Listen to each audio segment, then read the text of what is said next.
Today's prank of the day is that Mark does not know we've started streaming YouTube. This prank brought to you by Sex Robot Industries. Are you looking for a more interesting partner? Does your wife always have a headache? Sex Robot Industries, SRI, can help. Now available in pink. Mark should be here any second now. We have a checklist. And why am I whispering?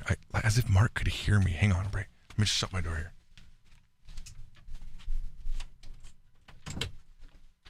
here. Again, Mark does not know we've started streaming yet. Unless he got a notification to his phone.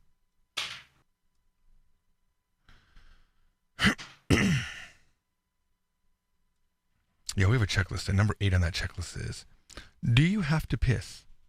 And he said he didn't have to, and then he walked away.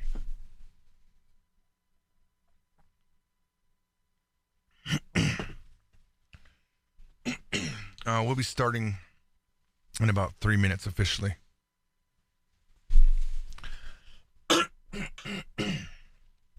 Sorry about that. I get this weird phlegm in my throat. I really got to get it checked out.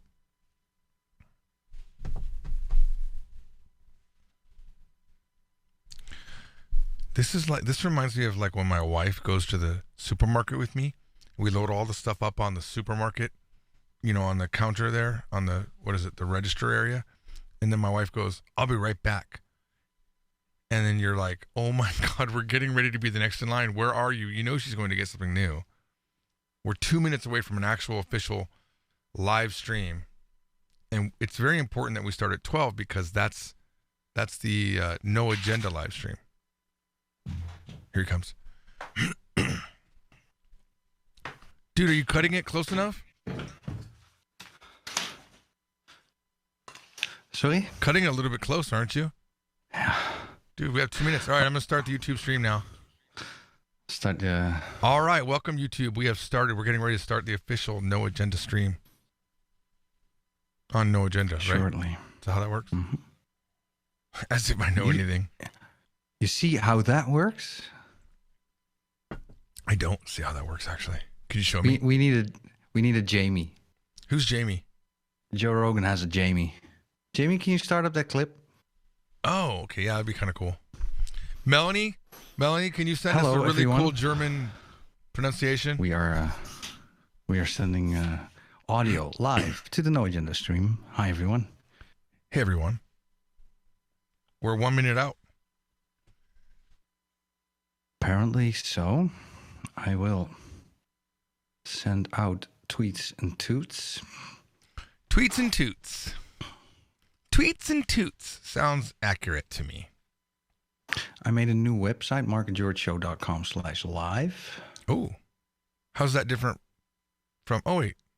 Before I don't have to post an insane amount of links. I can just send everyone to... Now I don't... Ooh. To the Mark and George. Are you just testing it right now? I don't have to post yeah. It works. Yay. Awesome. You're the man. Wait, it says live, the Mark and George Show, episode X.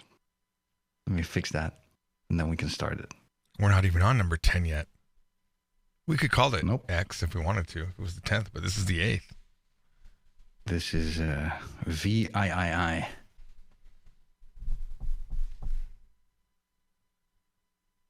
Doom, doom, doom, doom, doom. Silt says Mark's background looks so horrible. Doom, doom, doom. No, he said better. Doom. He said it looks better. Silt says... Wait, sorry. Yeah. No, I was just saying it actually looks good, he said.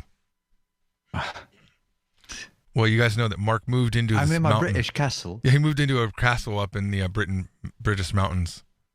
In the Great Britain Peninsula. Moved back into my castle. And I shot some deer as well. As you can see. Wait. Britain's not a peninsula. That was the joke, I'm up in the British It's Peninsula. 12:01, right? Netherlands. Have we actually started the show? Groningen. Well, it's 12:01. To all units, proceed to your post assignments. All units, proceed to your post assignments.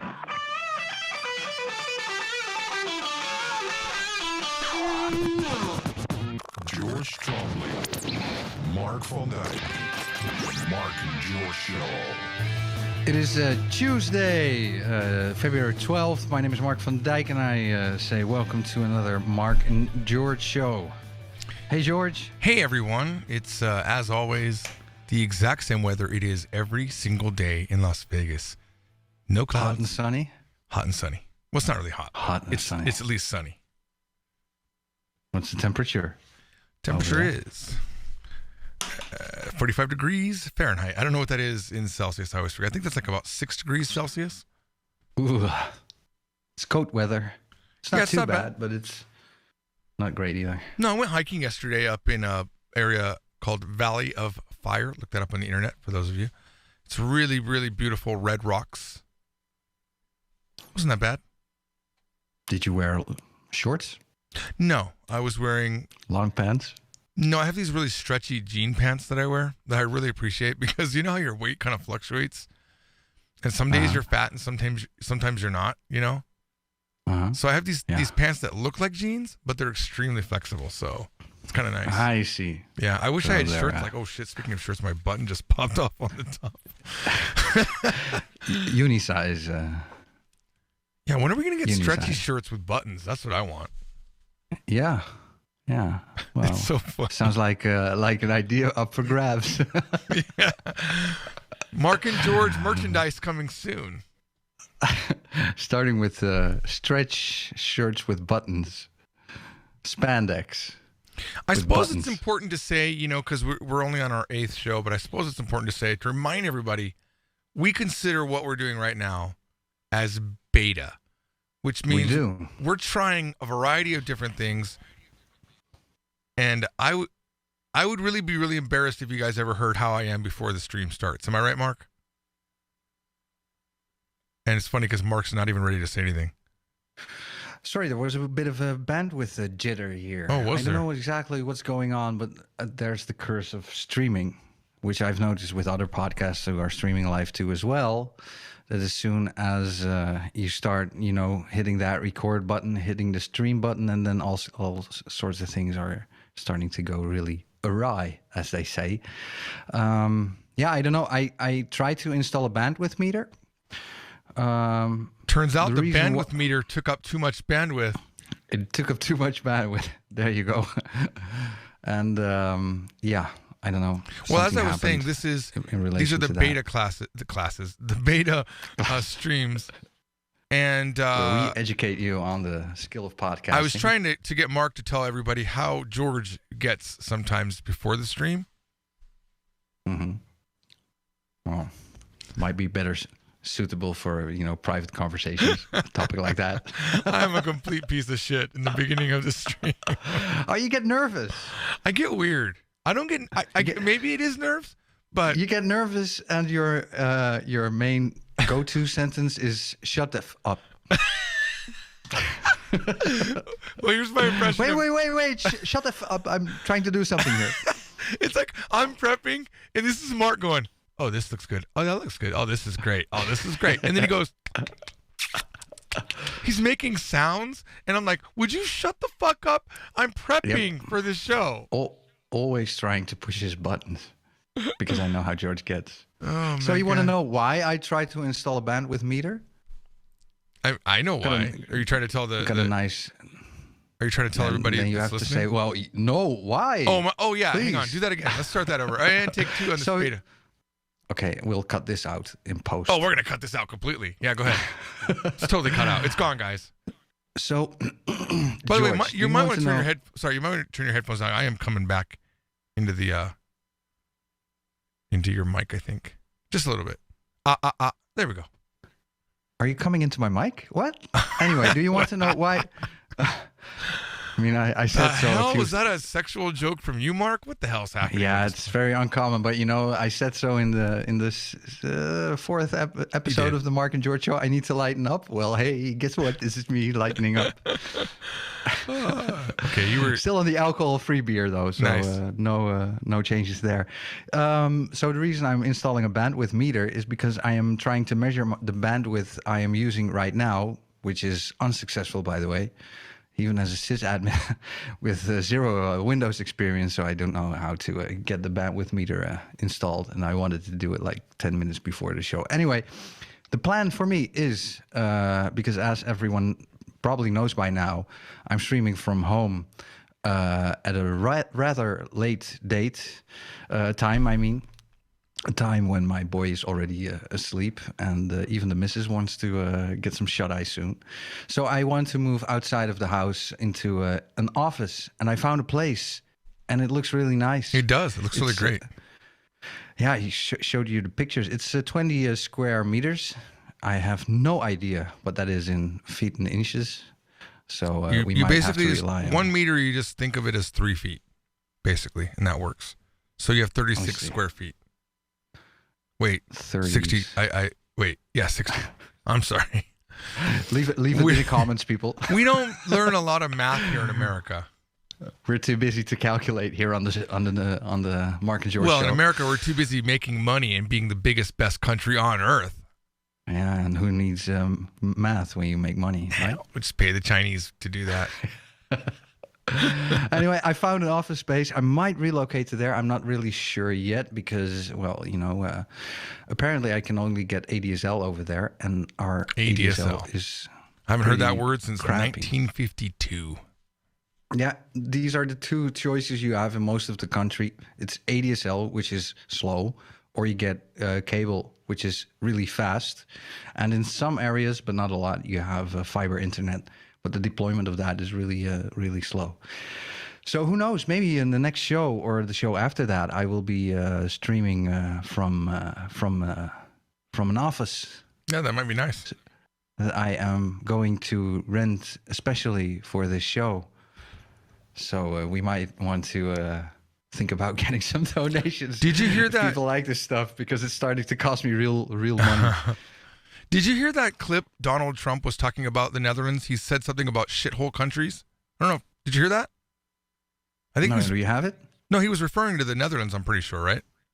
I'm pretty sure he wasn't. Countries where you can't get a desk shipped to you, or countries where the internet's really bad. Is that? Am I misquoting You can't get the everything, but no, I don't know. I mean, they all say that Donald Trump's a crony, but I mean, if he is, then he must have learned a skill over here because.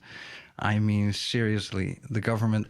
There's this right now. There's this ongoing debate, which is being actively the Green Party or the tank. No. It's no, neither. It's being. See, I'm starting to know the politics over there. Yeah, I like it.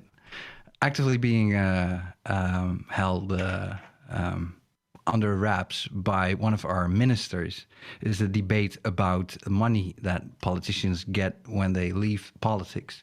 It's called waiting money. Waiting money. And it's like a salary that they get for a maximum of 4 years after leaving. Oh, you mean from the government? Official office. From the government. I actually like that concept. They should, in America, we get paid until death, right? You get money if you become a congressman or a senator. You get money until death, if I remember correctly. Even if you leave the office? I don't know. I mean, that's what I'm talking about. If somebody stops being a minister, or stops being a member of parliament, they get 4 years of fat money, and the amounts are becoming so insane. One of the newspapers here is doing research on it, and one of the ministers is actively informed almost everybody who is getting that money to shut up and not pick up the phone when the newspaper is calling because she does not want this information to become public because all of our taxes are going into their silver-lined pockets, golden nuggets into their golden spoon mouth. There you go. Yeah. Hey-o. Silver-lined So it's really annoying. Yeah. Bronze buttons on their suits. Yeah, worse than that, man. It's like... I feel like that's a pretty cute problem to have. Compared to it's that's like it's a first world problem, but still, it's like when you hear a teacher talking like they live in like a really nice area, and the big problem is students chewing gum, and then you got someone in Chicago or Detroit, and they're like, oh yeah, we just had 2 or 3 shootings last year, and we're just trying to have less shootings in the classroom. At least we don't have a gum problem though. Shootings we don't have so much, but is it that common in the U.S.? Shootings or gum? Well, either. I think the gum thing's choose. definitely a problem. I think saw a big news report on 60 Minutes the other night. The gum issue in America. Or did I hear, was it gun issue? I feel like I'm hearing it wrong. Could have been gun. There's this whole gum debate, right? There's a big gum debate because they want control over gum. Like there's like certain age restrictions, like how old do you have to be before you can buy gum? And I don't understand, like, shouldn't everybody be able to buy gum? It doesn't make any sense to me, really. And is it true that there's even an amendment in your constitution about the ability to buy gum? Yeah, it's called the Pink Amendment, which is weird. But yeah, it's all about, I mean, you want to know how important gum is to America? We have it in our constitution. That's just crazy. There you go. Okay, ladies and gentlemen, welcome to the Mark and George Show. We are going off the rails, but nobody cares. That's just what we do. Sorry to gum up the works there. You got a topic for us? I do. Let me ask you a question. Oh, I thought I had a question at the beginning of this, and I don't. Sorry. Hit me with that noise, Mark. Yeah, the noise. George, it's coming. The Doomsday Vault is in serious danger. This is reported from iflscience.com. What is the Doomsday Vault? Let me briefly explain what that is before we get to the topic. The Norwegian island of, oh my God, I'm not going to be able to read this, Spitsbergen, part of the Arctic Svalbard archipelago. Wait. You're worrying about Spitsbergen? I mean, I was expecting her to flirt to schnurder, but okay. Well, yeah, how do you on, read yeah. Svalbard? Svalbard? Anyway, this particularly difficult to say place is home of the Global Seed Vault, where duplicate samples and spare copies of important seeds are stored. The vault, also called the Doomsday Vault, is an attempt to guarantee the seeds are safe even after large-scale or even global catastrophes. I might have heard of it, but I thought that the Mormons also had something like this. Oh, but they have it with DNA. Do they? They have like a DNA bank somewhere in the ocean or something, I think. Yeah. So like this a is sperm seed bank? That's interesting. Yeah, something like that. Wow, I did not know about tissue that. bank. Yeah, But so the this is a seeds seed bank. are kept at minus 18 degrees Celsius. And for you Americans, that's minus 0.4 Fahrenheit. And there's minimum access to oxygen in order to delay aging as much as possible. Here's the problem. Here's why the Doomsday Vault is in doom. The air temperature in the area has increased by 3 to 5 Celsius during the last 4 to 5 decades. And in the latter years, there have been episodes of heavy rainfall during winter. And How old is this seed bank? Wow. If only I'd prepared that. That would have been Alexa, how old is the seed bank? Yeah. Yeah, see, neither do I. Well, that's a surprise. Because if the seed bank is just, 1 decade old and they've been worrying about increasing temperatures for 5 decades. And I guess that this was an avoidable problem.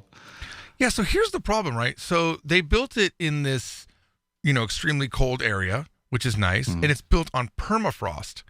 But as the temperatures of the world increase, the permafrost is melting. It's not so perma anymore. It's not. It's basically season frost at this point. But yeah, so the foundations are going to fall apart.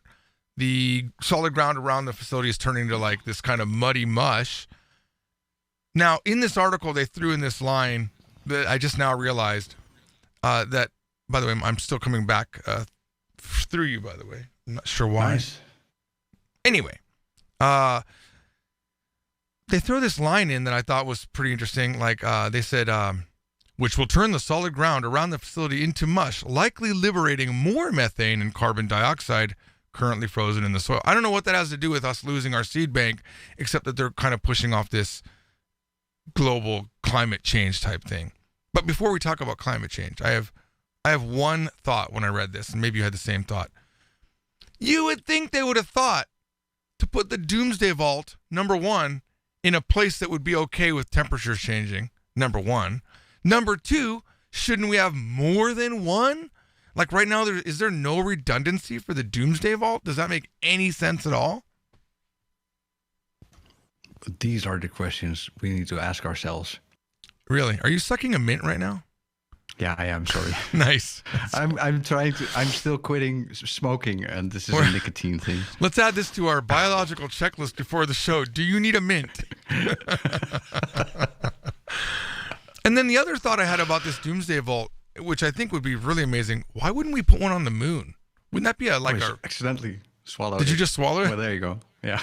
By accident. You made me laugh. Okay, go on. Well, that's second question. That was my second question. Maybe one should be on. Third question. What do you think? What do you think of this story, Mark? Well, how big is the seed bank? Because if it's already in Norway, can't they just move it a little bit further north to northern Norway? I had to have my instant rim shot here, but okay. Wait, northern, was that supposed to be, I don't know, is that like a thing over there? And if you say northern Norway, it's like a funny line? I thought it sounded funny. Oh, just double N's? You like that? Alliteration. I don't know. I've heard about this for a long time, and there was a comment that I really thought kind of nailed it from this guy named Jason Epstein. I don't know who he is, obviously. But he says, very disappointing that these scientists that planned this as an emergency response to global catastrophe, to a global catastrophe, failed to plan for increased temperature. An asteroid could have drastically changed the climate in a single day, and they planned to fail for that. Or a volcano. Embarrassing. So I agree with him 100%. I thought that was pretty short-sighted. So I still wonder, how big is the seed bank? Well, let's go ahead and do some research here. Doomsday seed bank. I mean, if it's like a huge facility, then but I wonder, are there seeds in the seed bank that are already extinct? Maybe? Is it only plant material, or is it also other kinds of seeds? Maybe the seeds of love? By Tears for Fears. It's an excellent song. You're in a really weird mood today, aren't you? I know. I had a really long day. Well, it looks like the first seeds that arrived into the vault were actually in 2008. So it isn't like it's been around for a long enough time. It's so young. Actually, there's been like a Nordic mini seed banky. There's been a Nordic gene bank since 1984. But this particular seed bank, there must be more than one, I'm guessing. This is just one of them. We have a gene bank here, but it's only for criminals. Like if you're caught for a heavy, if you're sentenced for a heavy crime, then they take off DNA. They put it in the DNA bank, because what in the world could go wrong with that, right? I did not know what you meant. You mean they just take their DNA, so if they commit crime again, you can like easily... a cotton swab. And then, if whole world goes extinct, then except for like two people, like two chemists or so, I don't know. But then they can at least clone all of the criminals. Well, so imagine, it sounds like a... Yeah, imagine like the world has a catastrophic event. All humans die. Aliens come back and like, oh, we found their DNA repository, and they start releasing all the criminals back in. Next thing you know, and then we're they Australia. Get raped and stuff. There you go. Hey yo, we need a bump there. You didn't have one, did you? Nice. That's pretty good. So basically, so the first seeds arrived. This is from Wikipedia in January 2008. 5% of the 11 seeds. years old. Yeah. I mean, it sounds really... Do you have that with dates, that everything after the year 2000 still feels like they're talking about yesterday? Actually, to me, 2008 felt like 20 years ago for a second. I don't know why. So let's see, 5% of the seeds in the vault, about 18,000 samples with 500 seeds each, came from the Center for Genetic Resources of the Netherlands, part of the Netherlands show. Wageningen University. Wageningen. The Wageningen University. Wageningen.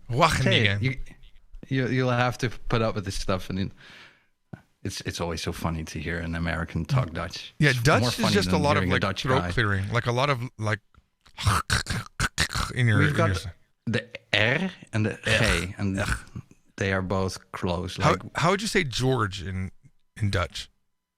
George, probably the same. We don't.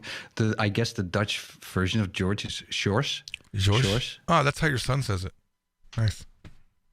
It's like it's close to the French Georges, George. but we don't say George. It's a lot sexier in French, though. I'm going to admit that. Comment, George? Is French Wait, you follow sexy for French- people in Netherlands too? I think French is sexy for everyone. Is it? I just Globally. wonder if there's like a country where they hear French and they're like, oh my god, this language is horrible. Yeah, Germany. Oh, they don't like it. Really? I think so. I don't know. Actually, pretty sure the French think German accent's bad too. Did you know that I'm French heritage? Coincidence? I think not. Tremblay. Tremblay. Is I that don't your know. last name? Yeah. Georges. It's Georges Canadian Tremblay. French though, so I don't know. I don't know how that works. I've got this weird thing where because I've been studying Japanese, and when I want to formulate something in French, my mind goes to Japanese pretty quickly. It's very strange. Yeah, I understand. Like when I started learning Korean, it was the same thing. If I was trying to speak Korean and they didn't understand me, I'm so used to just jumping to Japanese when someone doesn't understand me that my brain is trained to say, hey, they don't understand you? Ah, you got to explain it in Japanese then. How's it If you going just for you? keep on being seriously, then what? Learning Japanese? Yeah, how's it going? Well, it was going pretty well, but then we decided to do a podcast, and now everything else is on hold, Oh my God, it's including true. my language studies. I just got a comment on one of my videos. They said, you've been spending a lot of time doing these other podcasts and not focusing on your true work or something like that. And I was like, this normally I would say, and he was like very respectful, but normally I'd be like, well, fuck you. I don't owe you anything. But then I was thinking, he's right. Yeah. He's right. I Well, haven't done you anything. have been spending a lot of time on different things. You still have your unplanned podcast, which at least allows people to ask questions about Japanese. Well, that is You kind of should where he check was that out. saying. It's really I think fun. that's what he was complaining about was that one. Yeah. Not the Mark and George show. Not the Mark and George show. He might not even know. I think if he found out about the Mark and George show, he might be even more disappointed in me. What are you doing? What were we talking? Oh, the seed bank. Yeah, seed bank, because that might lead into some global warming information that we had. I think we were talking about this last week, and we teased it that we were going to be talking about some kind of surprising information. Now, I will say this. It looks to me like the Earth is heating up, for sure. But is there really a consensus? Mark, take it over. Is there a consensus on global warming? Amongst Well, depends the on scientists. who you. Yeah, depends on who you ask. If you ask a politician, especially from the Green Party, they say yes, absolutely. And how dare you even challenge this belief into question? This sacred piece of information that This sacred piece of- 97% of scientists agree that the world is warming up.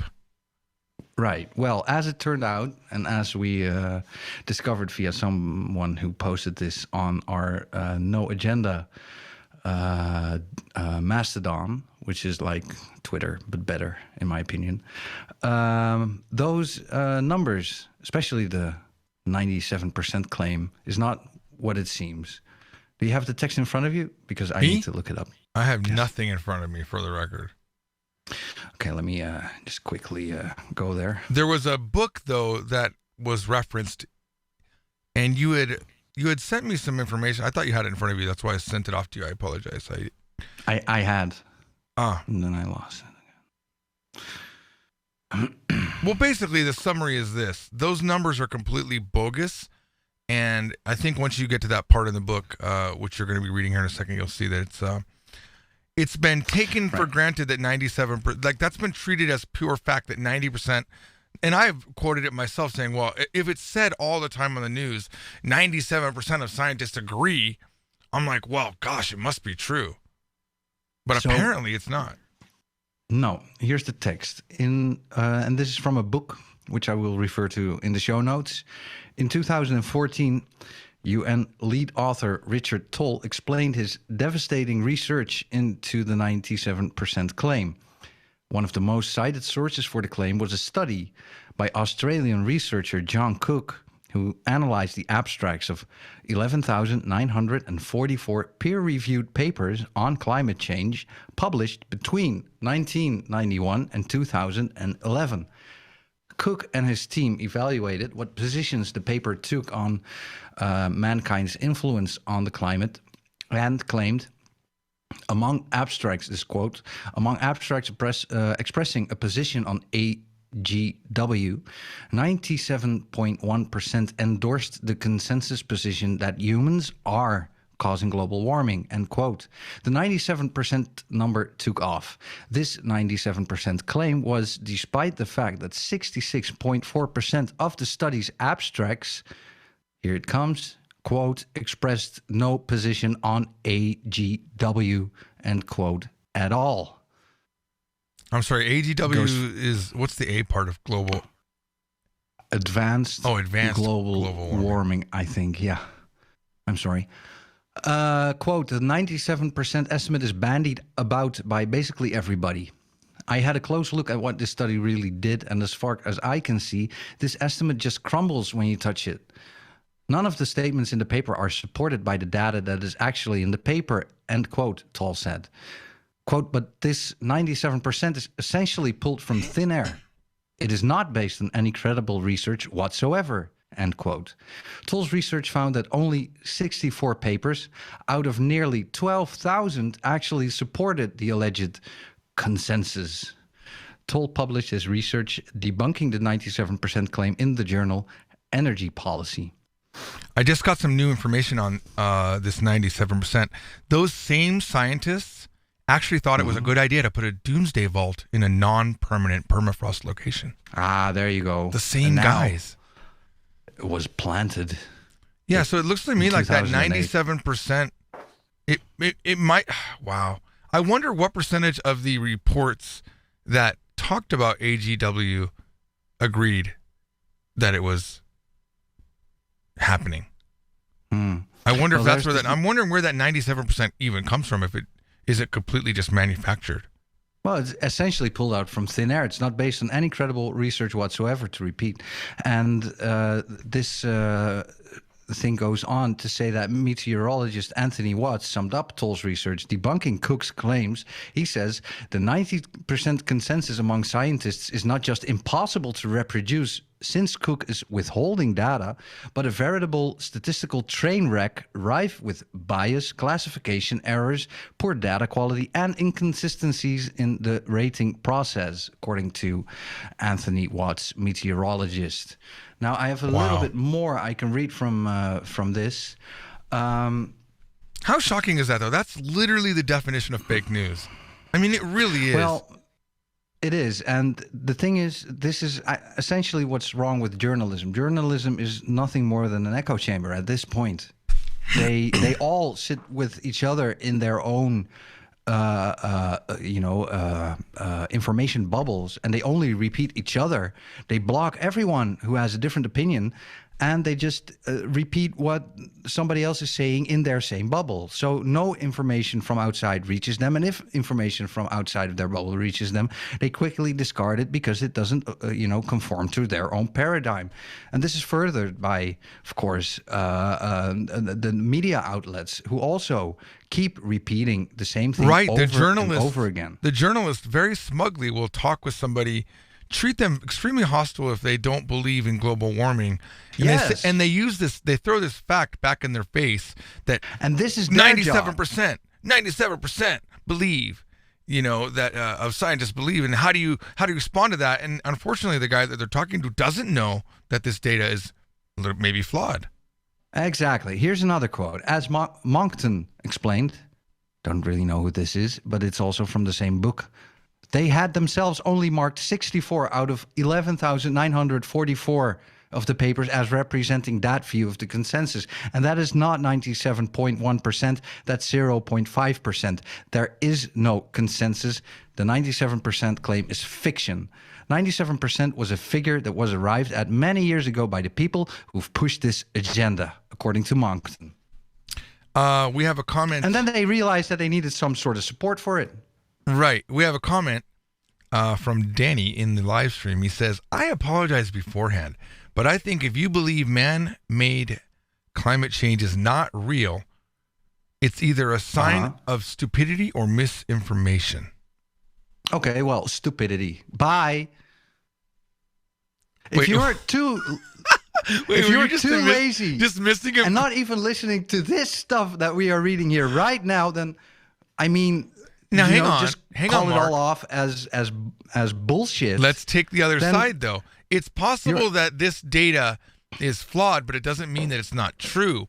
The Doomsday Vault story kind of shows there is a warming up. Now, it might not be man-made, but do we agree that the Earth does appear to be warming up, regardless of how it happened? How do we even know? NASA's been crawling back on this. The sun has become without sunspots for a record number of days already, which is actually information you can find and you can look up for yourself. For those of you that don't know, when there's a lack of sunspots, the Earth goes into a cooling period. There you go. Matter of fact, that was I went to a show. What offends me about the reaction from I think Danny is his name. Danny, listen. Why call someone stupid if they question? I don't. Are you waiting understand for his that. answer? I don't understand that. No, I'm inserting a dramatic pause. Well, he did say. I don't understand why. He did why, give us. Why call somebody stupid? I mean, if Hang you on, want don't to focus know, on that. Don't focus on that. Let me ask Danny. Danny, can you said that it's either a sign of stupidity or misinformation. Can you please send us the data that you have showing your side? Because I don't want to just dismiss you as if you don't as many people have believe dismissed. in man-made, if you don't believe in man-made global warming or climate change, because hey, turns out global warming was maybe not such a strategic name for it, so hey, let's change it to climate change so that we can cover if it cools down and if it warms up again, which has been happening on this globe for thousands of years already, both ways, cooling off, warming up. Yeah, I think that to me makes more sense. That the Earth is warming, and that's causing dramatic weather events. But I think it's been a what do trend people expect? for the longest time. There's never been temperature changes. Is that climate change? And about this man-made thing, well, yeah, sure. Here's what I think. There's man-made. You know what's man-made? Smog is man-made. Air pollution. And that's a real problem. Sir Matthew says most meteorological data we have records for is probably 200 years at the most. We can't make predictions with such a small sample. They can't even make a prediction about next week. Well, I heard that tomorrow it's going to be sunny with no clouds in Las Vegas, and damn, are they always right. The weather prediction here in Las Vegas is fantastic. Matter of fact, they pre-record the weather a month in advance. We know, and it's accurate all the time. You want to hear one? Here, I'll play it for you. Can you give me a sound for weather? Do you have that? I'm going to give you the next month weather in Las Vegas. Here you go. Play anything. We'll do it. The weather for the Las Vegas Valley for the next 30 days is sunny. No chance of rain. Back to sports.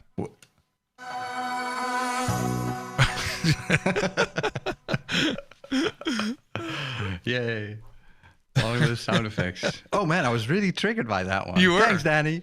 You were almost Lovely. as triggered as the whole sex robot debate. Oh, yeah. Oh, my God. Lovely. I like it. Thanks. This makes for a nice podcast, huh? I have some... so what about those... Yeah. What about those what? Straight into the sex robots, but I was just kidding. Hit me. Mark, did you know that Hungary's population is falling by 32,000 a year?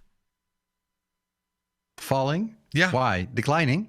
Well, they're having fewer children than the actual EU average. I don't know if you knew that. Oh. Is sex getting out of fashion? You know, I don't know the reason. That's actually probably a question that should be asked. But the average number of children in Hungarian women will have in their lifetime, the fertility rate, as they call it, is 1.45.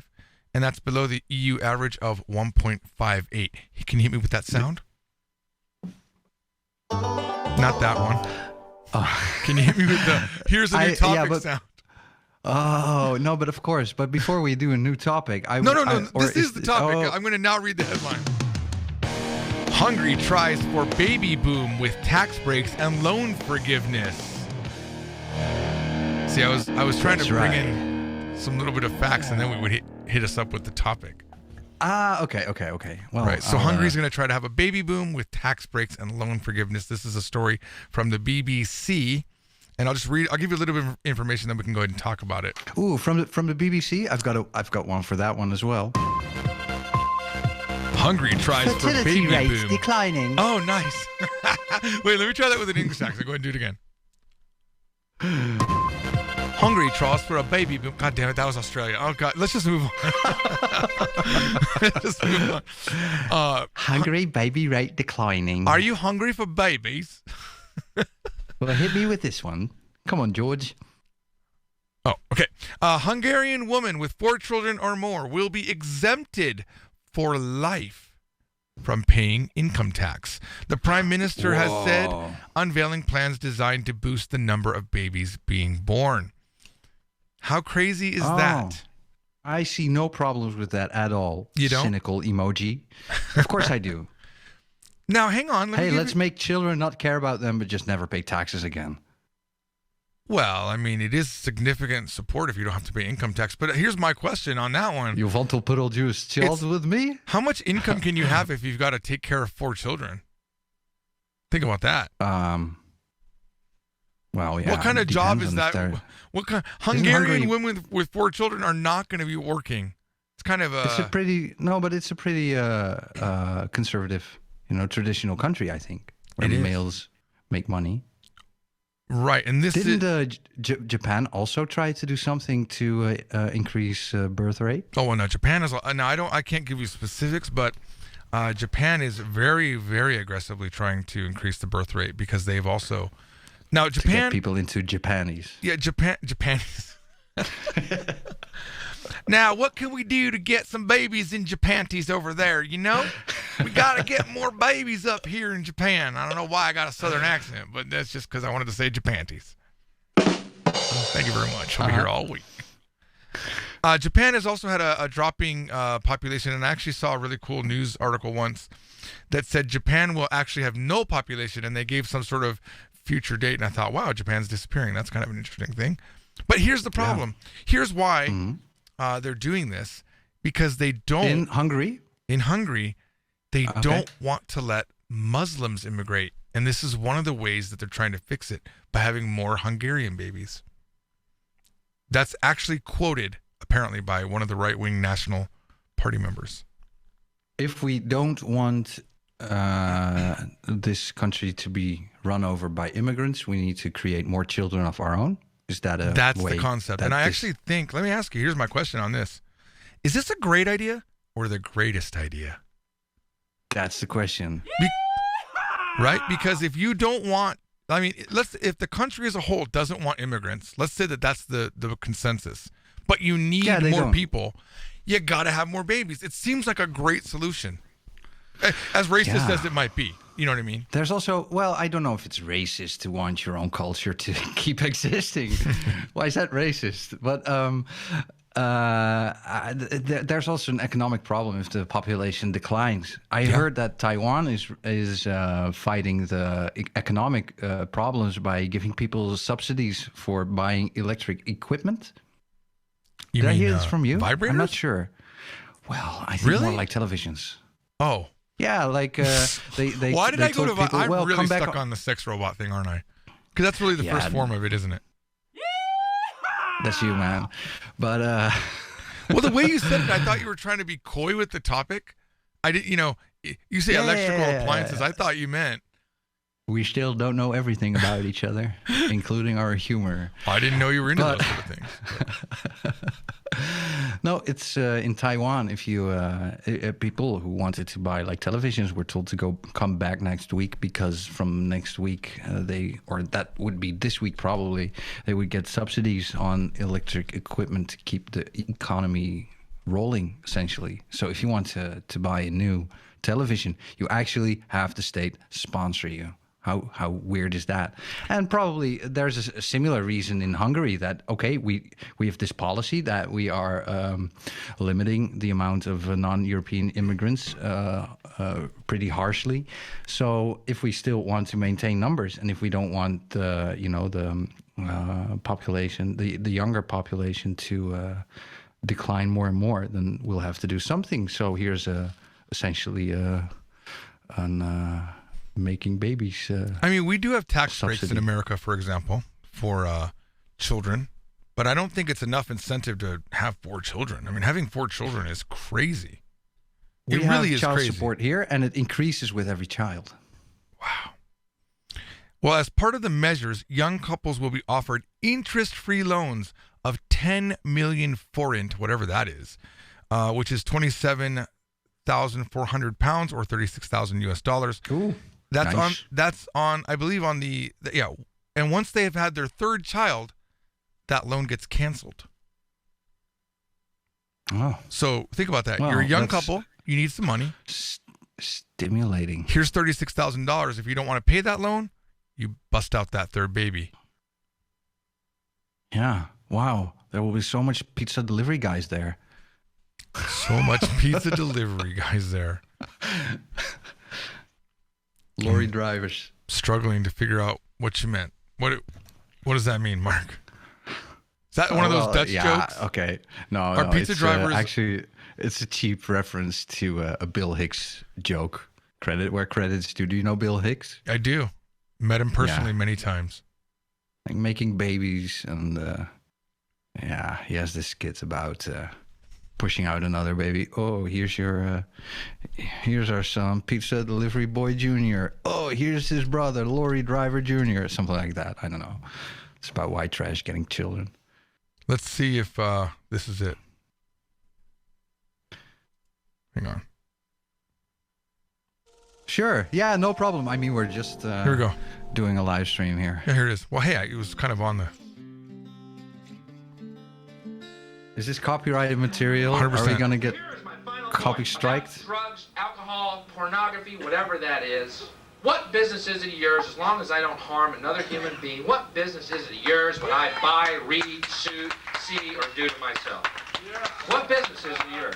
Let me answer the question for you. That's not... I actually agree with that completely. I don't even know if we need to... Of course. I don't think this is the video, but this is the thing. I've always thought, like, just let people live. Do what they want. And if they want to harm themselves, as long as they don't harm me or you, what do you care? It's the same thing with Well, being... we got to pay the medical bills, of course. That is harming society. I agree. That would be a problem, right? Is if you're harming society, that's a problem. You know what harms society most of all? A drug user who doesn't have drugs anymore and no money to buy new drugs. Those are the kind of people you have to watch out for, especially that supports my, that cements my support Yes, it for does. basic Yes. income. basic income. I'm joking, of course. You know what basic income is, right? It's where basic income, helping people get drugs in every country. Is this an actual topic? No. Oh, you thought I was let's going make to a it topic. one. Nice. Finland had an experiment with basic income, which they ended, and I think because it failed. But basic income is a serious topic for many governments to look into. It means that they will provide you with a minimal amount of money to support yourself. What do you think about basic income as a theory? I kind of hate it, honestly, because I think that what we've lost as humans is the survival of the fittest. And I think there are going to be people that fail. There are going to be people that don't make it. It's not fair unless if everyone gets it, that's fine. But who are we taking it from? There isn't just free money. It has to come from somewhere. Well, yeah, the Finnish government gave 2,000 unemployed people each a check for 560 euros a month. The Finns weren't just being nice. The government wanted to see if giving unemployed people monthly checks, regardless of unemployment, would make them more likely to get jobs. The government ran the experiment and discovered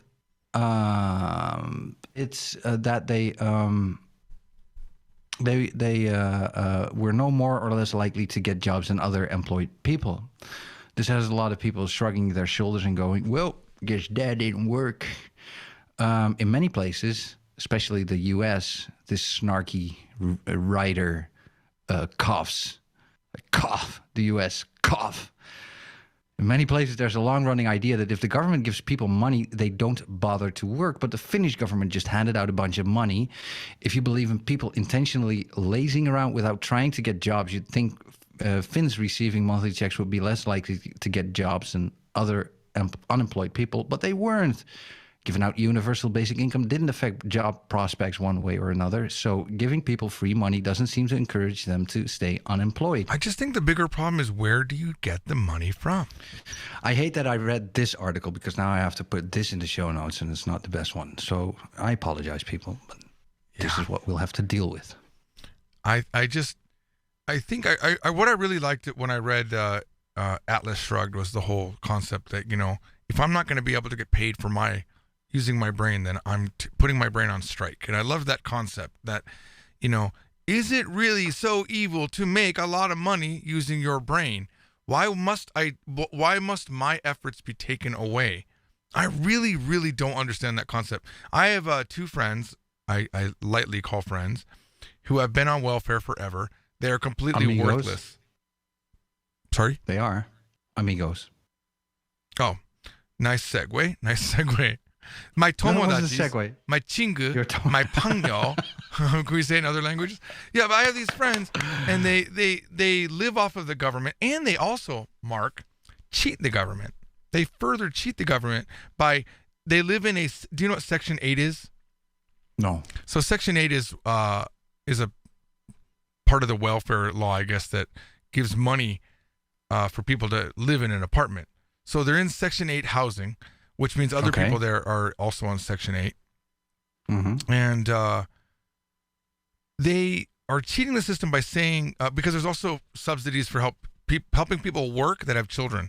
So they'll say that they're working. They would say that they're babysitting that child, and the government would pay that person. They would give them money for babysitting under the Section 8 or whatever policy that is. And then what they were doing was not actually doing the babysitting, but splitting the money with the mother. Oh, geez. Completely cheating the system.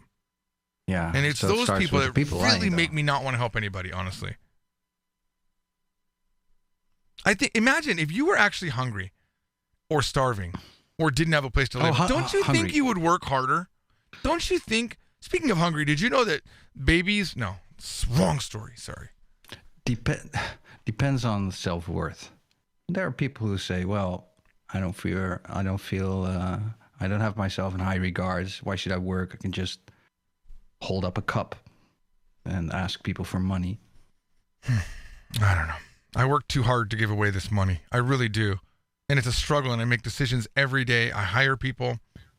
Obviously the Mark You and George. fire people. The Mark and George podcast is one thing. That's, there's no money generated from this, which is why any donations do help. Am I right, Mark? I'm inclined to think so, yes. Yeah.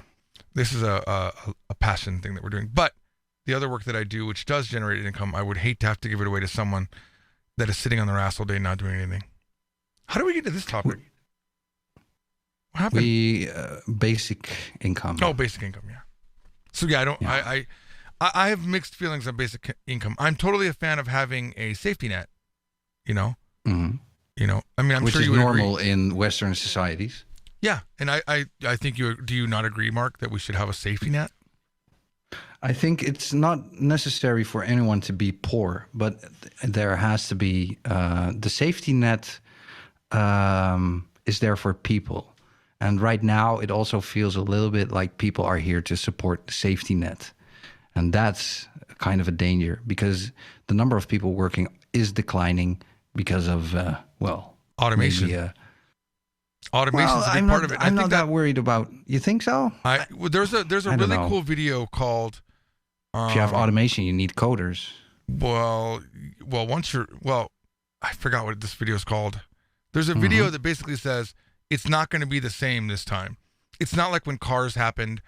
It's not like when washing machines happened and stuff like that. This is a complete different, utter lack of need for human beings, this is the one way that I can accept basic income. If we've got these large corporations that replace millions of jobs, and there literally is no job, there literally is nothing people can do because it's done by these robots that are very cheap to maintain, and even maintaining them is only a small fraction of what they used to have for jobs before. I think then I would say, okay, if you're in the kind of industry that you've completely roboticized your factory, you got to pay into the basic income stream. Interesting. Yeah. What do you think about that? Maybe. I don't know. Well, I don't know. I think it's, if it changes into a situation where there's not real jobs for people anymore, then the money system will probably also change. And we are all able to lead a more hedonistic lifestyle, but it's still going gradually. However, if you look at, like, the present time, you and I, we both have studios that 20 or 30 years ago were unimaginable because they were only able, you were only able to get a studio like this if you were very rich or had a company, working in this field. And right now, here we are with our own home setups, making maybe even higher quality podcasts than there were radio shows 20, 30 years ago.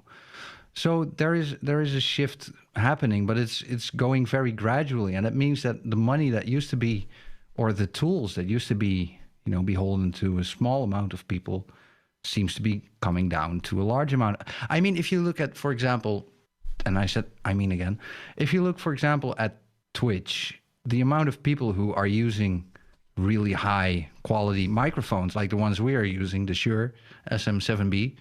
This show has not been sponsored by Shure. Sure. Are you sure? Are you sure of that?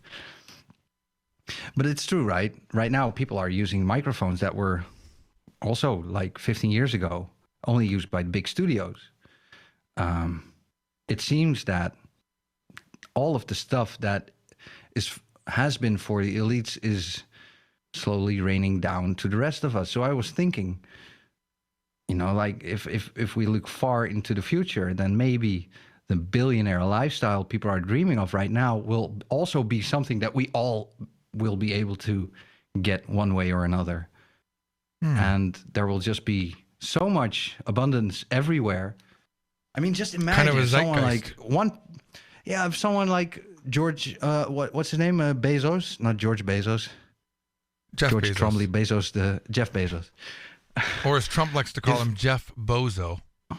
Jeff Bozo. Well, he doesn't look like a bozo, let's be honest.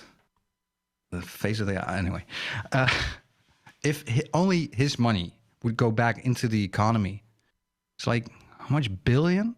It's insane. Even if you just look at how much 1 billion is, it's 1,000 million. Right, but okay, so that type of revenue used to be spread across different companies, but it still was profit for somebody.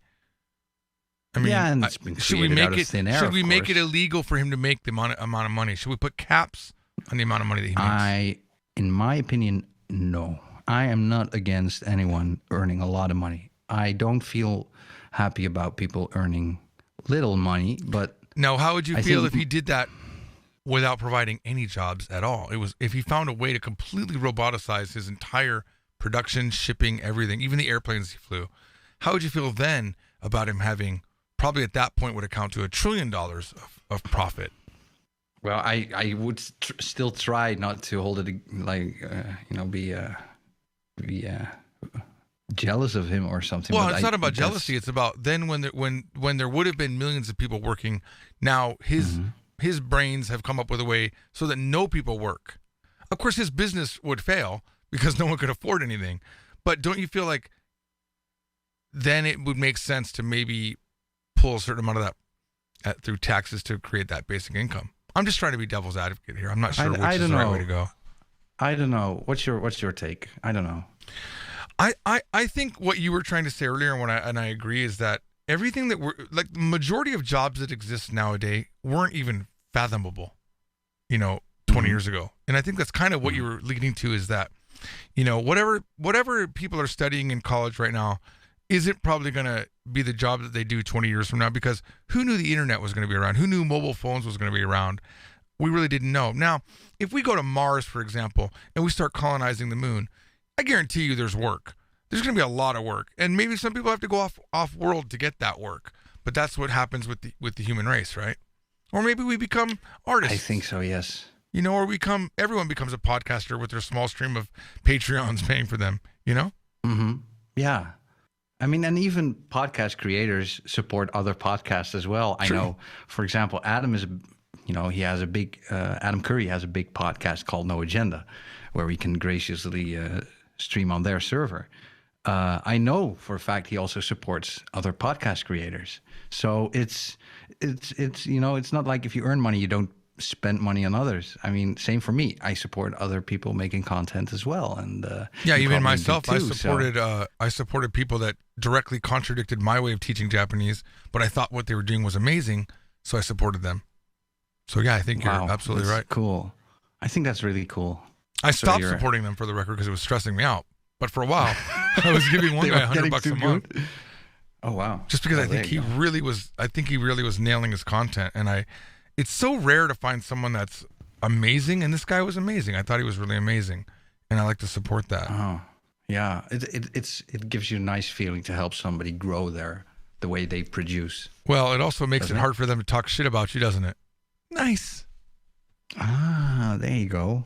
Well, yeah, of course, but then you have to be really in their face about, hey man, I donated that money to you. No. Imagine you didn't like a certain podcaster, right? And they started donating $200 or $300 to you a month. You'd probably kind of lay off on talking about them, wouldn't you? And I think that's the nature of money, isn't it? Isn't that the nature of how you get things quelched? Quelched? It's is that the word? Squelched. Squelched? I don't know either. Silence. Quenched? No, that's... Oh, I think it's squelched. Quelched? Squelched. It doesn't seem... it's interesting. We talk about, conspiratorial things every now and then, but imagine that, though. It's not so evil when you think about it. If you just give a guy a few $100s a month, right?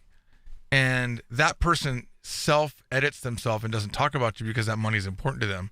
It doesn't feel so evil now, does it? He gets benefit and you get benefit. You both get benefit, adult to adult.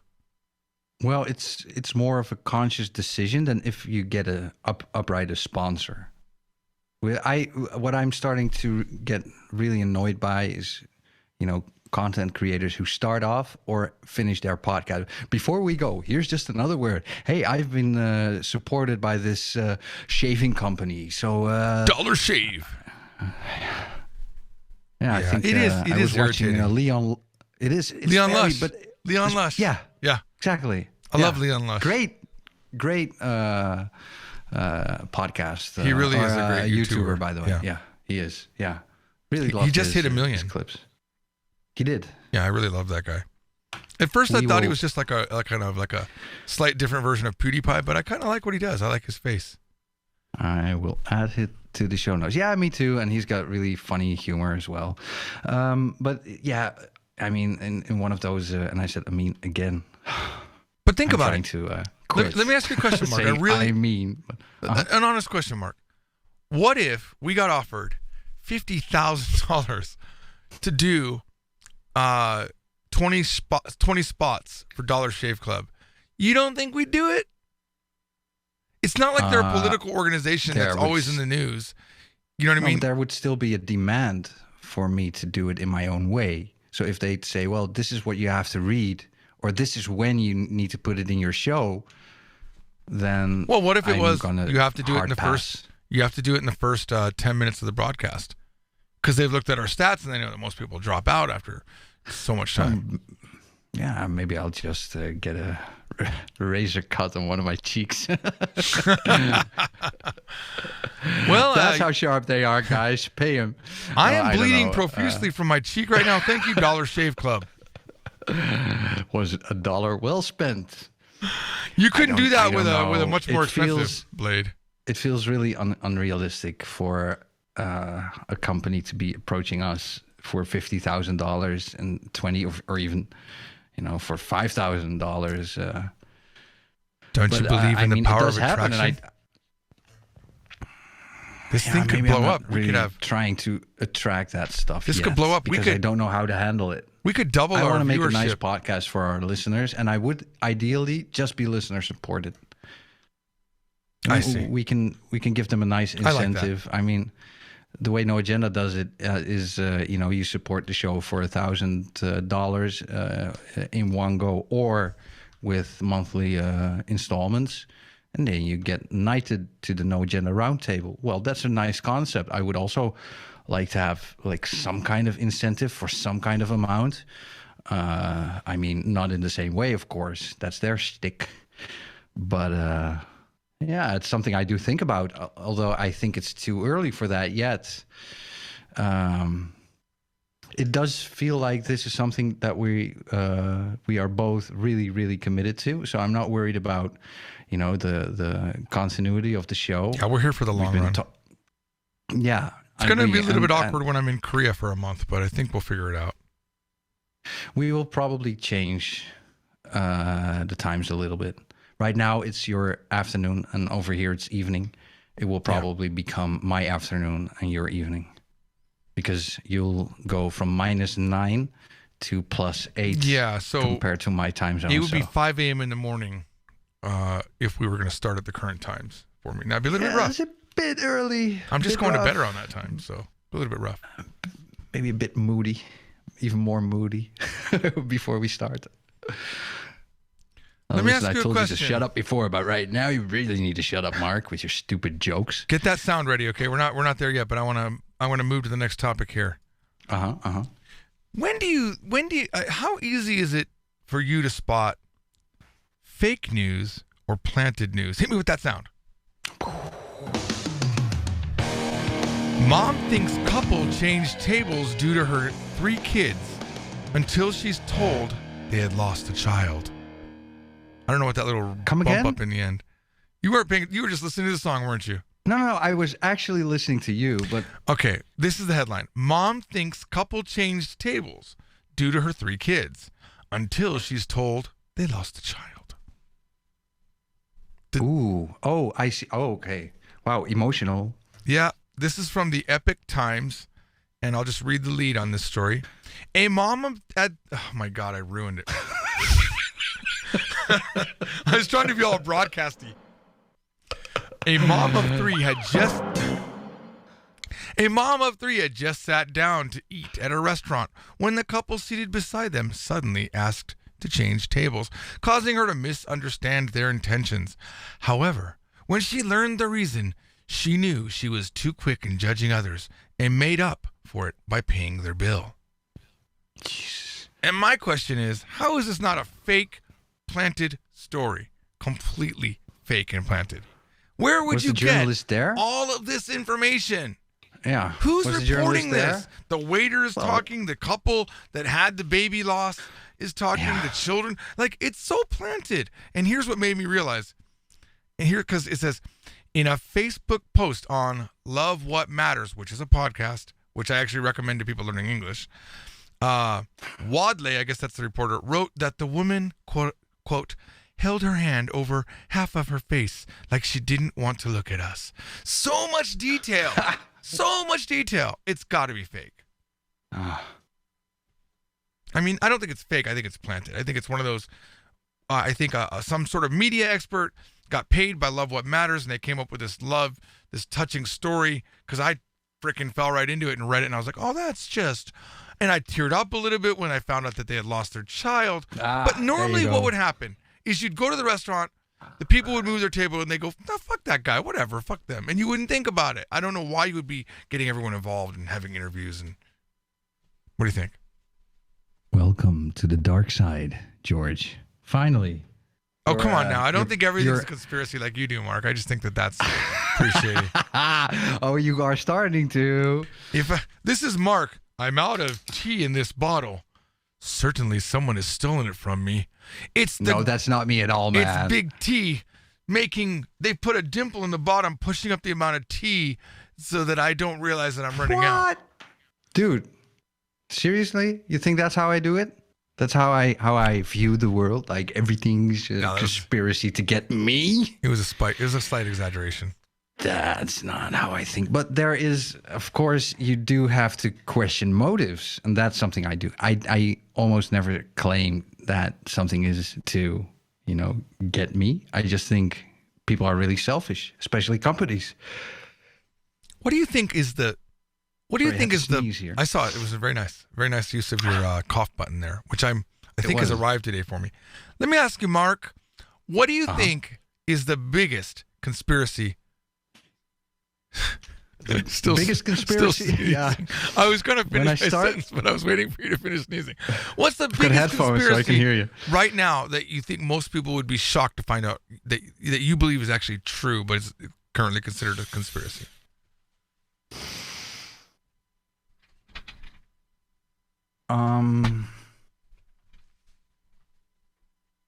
I always saw the whole Trade Center attacks thing. The official story is bogative. It's just too many inconsistencies, too many weird things happening. I mean, that Bogative. one is It's a nice word. bogative. Bo- Yeah, Bogus, maybe?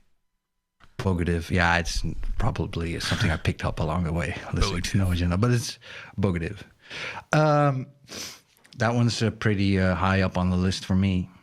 Other than that, I You think think global warming is a the- conspiracy. You think that the Twin Towers was a red flag operation to get us involved in fighting in the Middle East, to get the Western world? I don't nah. It's difficult. I think that there are two things that you have to separate. One is the actual attacks, and the other one is the cover up. And I think there was a cover up, but I'm not sure about the intentions at first. I think that the cover up was a weird thing. Yeah, I wonder if it couldn't be like a combination where it actually happened and then they thought, this is our moment. This is how we can use this. What if it was a combination where everyone's involved?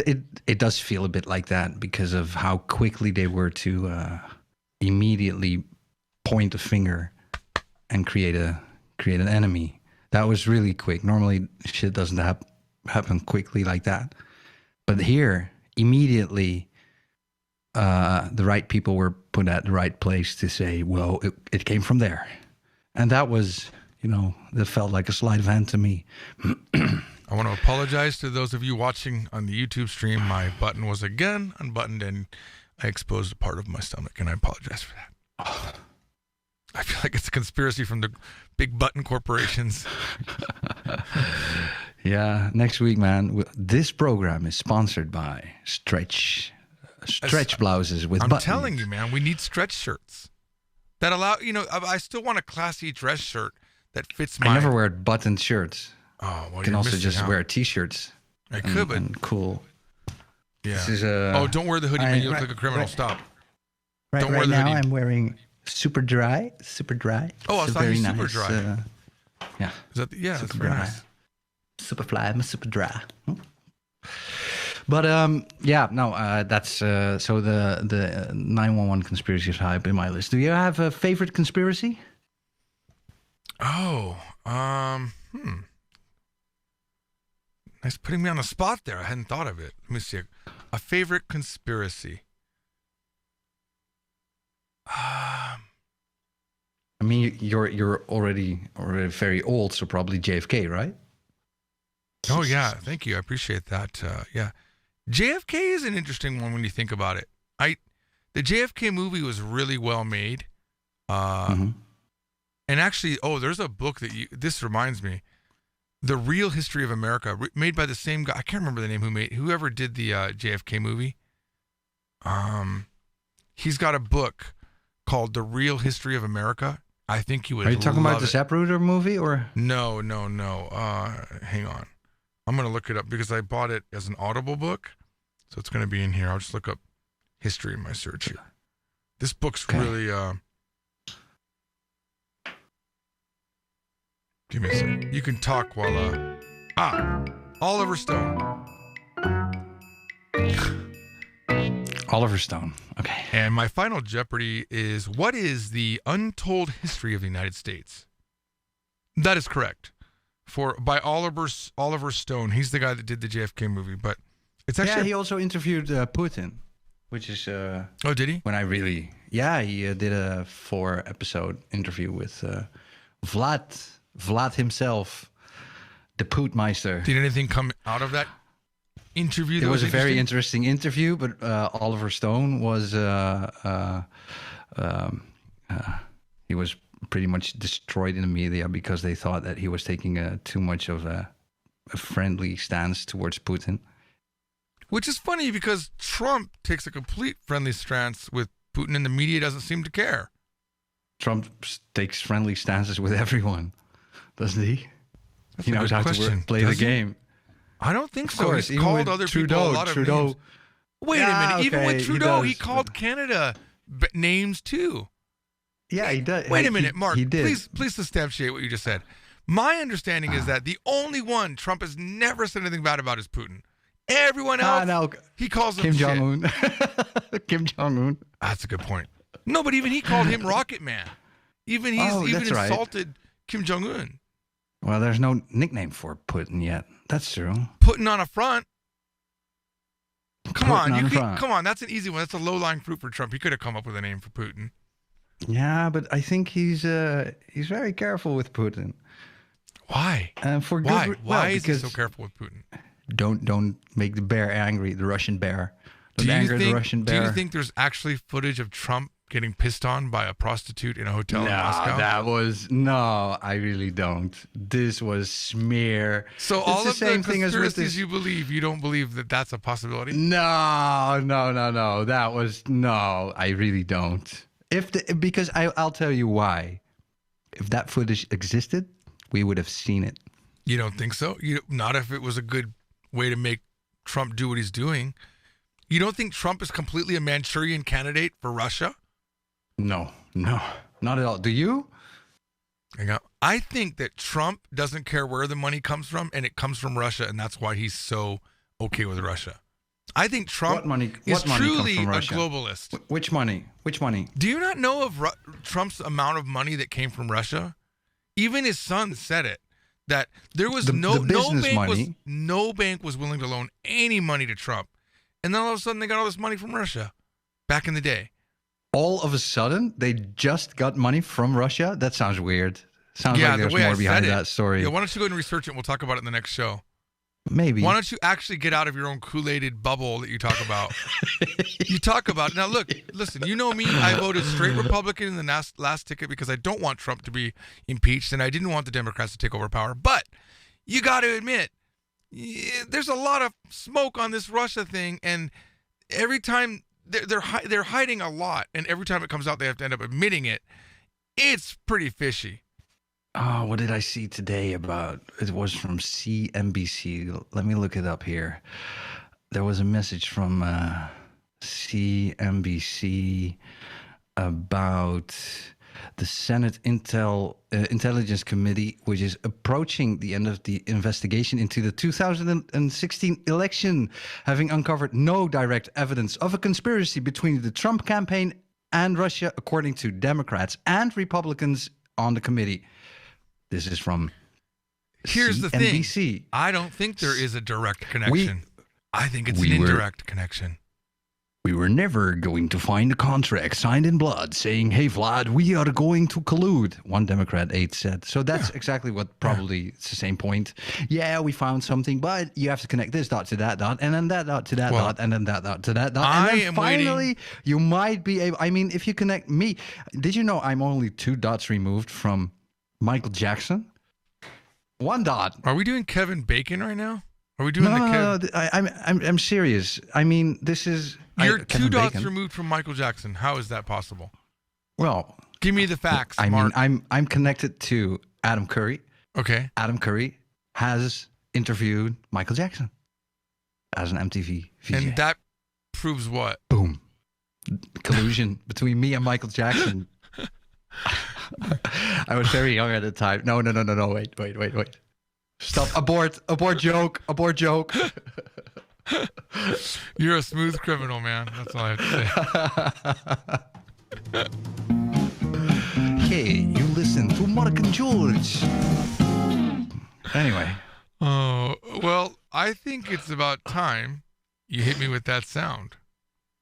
Really? Oh, wait. Don't hit me with the sound yet. I'm sorry. I had a question leading into the next Almost had topic. me there. You have a son, right? Me? Yeah. Yes, I Yeah. have a son. What's her favorite food? Nope. Sorry. Abort. Are you triggered? Abort. I'm so triggered right now. Well, get ready Can I to hit get it? triggered. Hit me with that sound. Mom arrested in front of kids for misgendering a transgender woman. I heard about this. A mother was arrested in front of her children and jailed after referring to a transgender woman as a man online. 3 officers detained Kate Scotlow, a 38-year-old master's student, at her home in Hertfordshire, England, and then locked her up for 7 hours last December. In front of her kids, too, Yes. right? Her photograph, DNA, and fingerprints were taken. And she Yeah, because remains she's a vile investigation. criminal. How dare she horrible. misgender a person, a human being? She No, was in also jail. Lock her up. served Off with a with her court head. order that bans her from continuing to quote-unquote dead name, I did not hear this term before, or misgender Dead her name. accuser. Transgender Misgender. activist Stephanie Hayden is who she did that to. Jesus Christ. What do you think? How great is that? Yeah, man. Let's say. Finally, people are getting locked up for hate speech. Oh, Mark's locked up. It's funny, Mark, actually.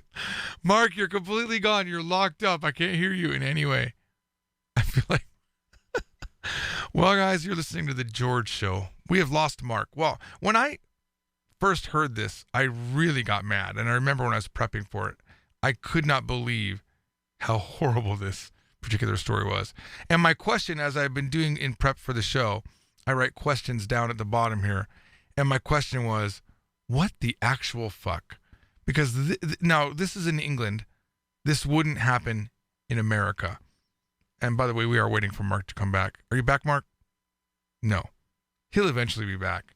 He's completely locked up.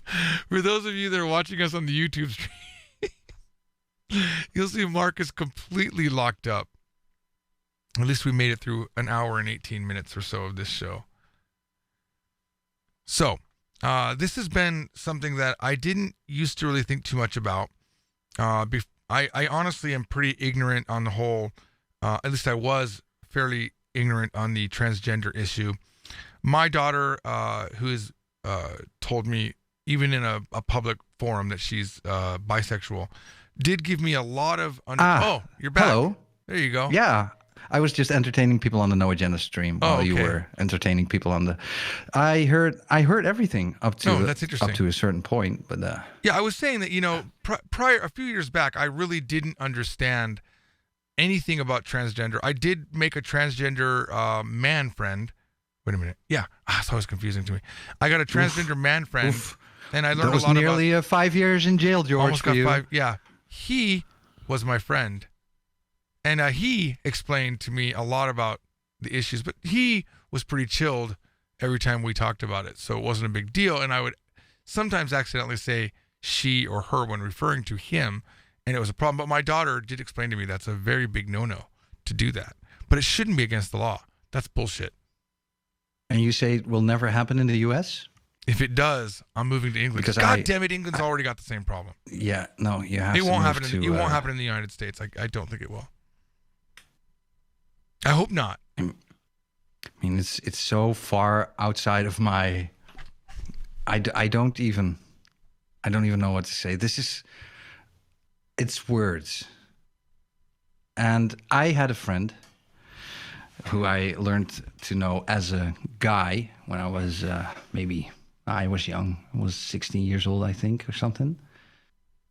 Who I knew by his name, René, and changed his gender. I mean, surgically and everything.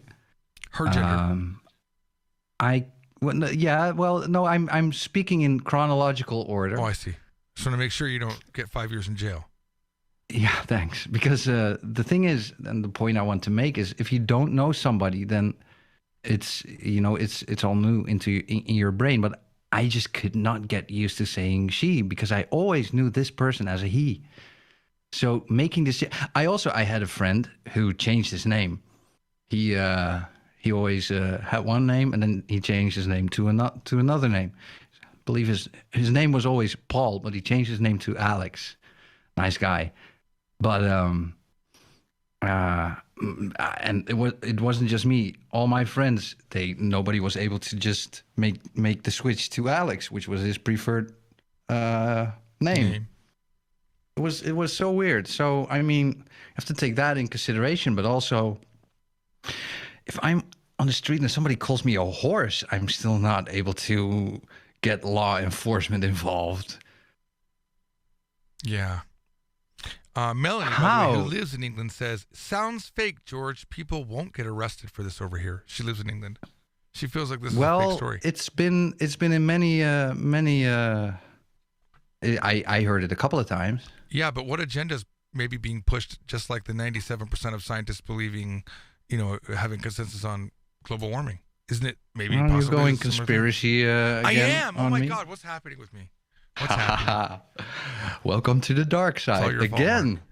Yep, it is. Fault. Well, you have to be suspicious of the media, and I think if you are looking through that kind of lens, it's not that bad. But well, let's do a Google. Oh wait, no, we changed that, right?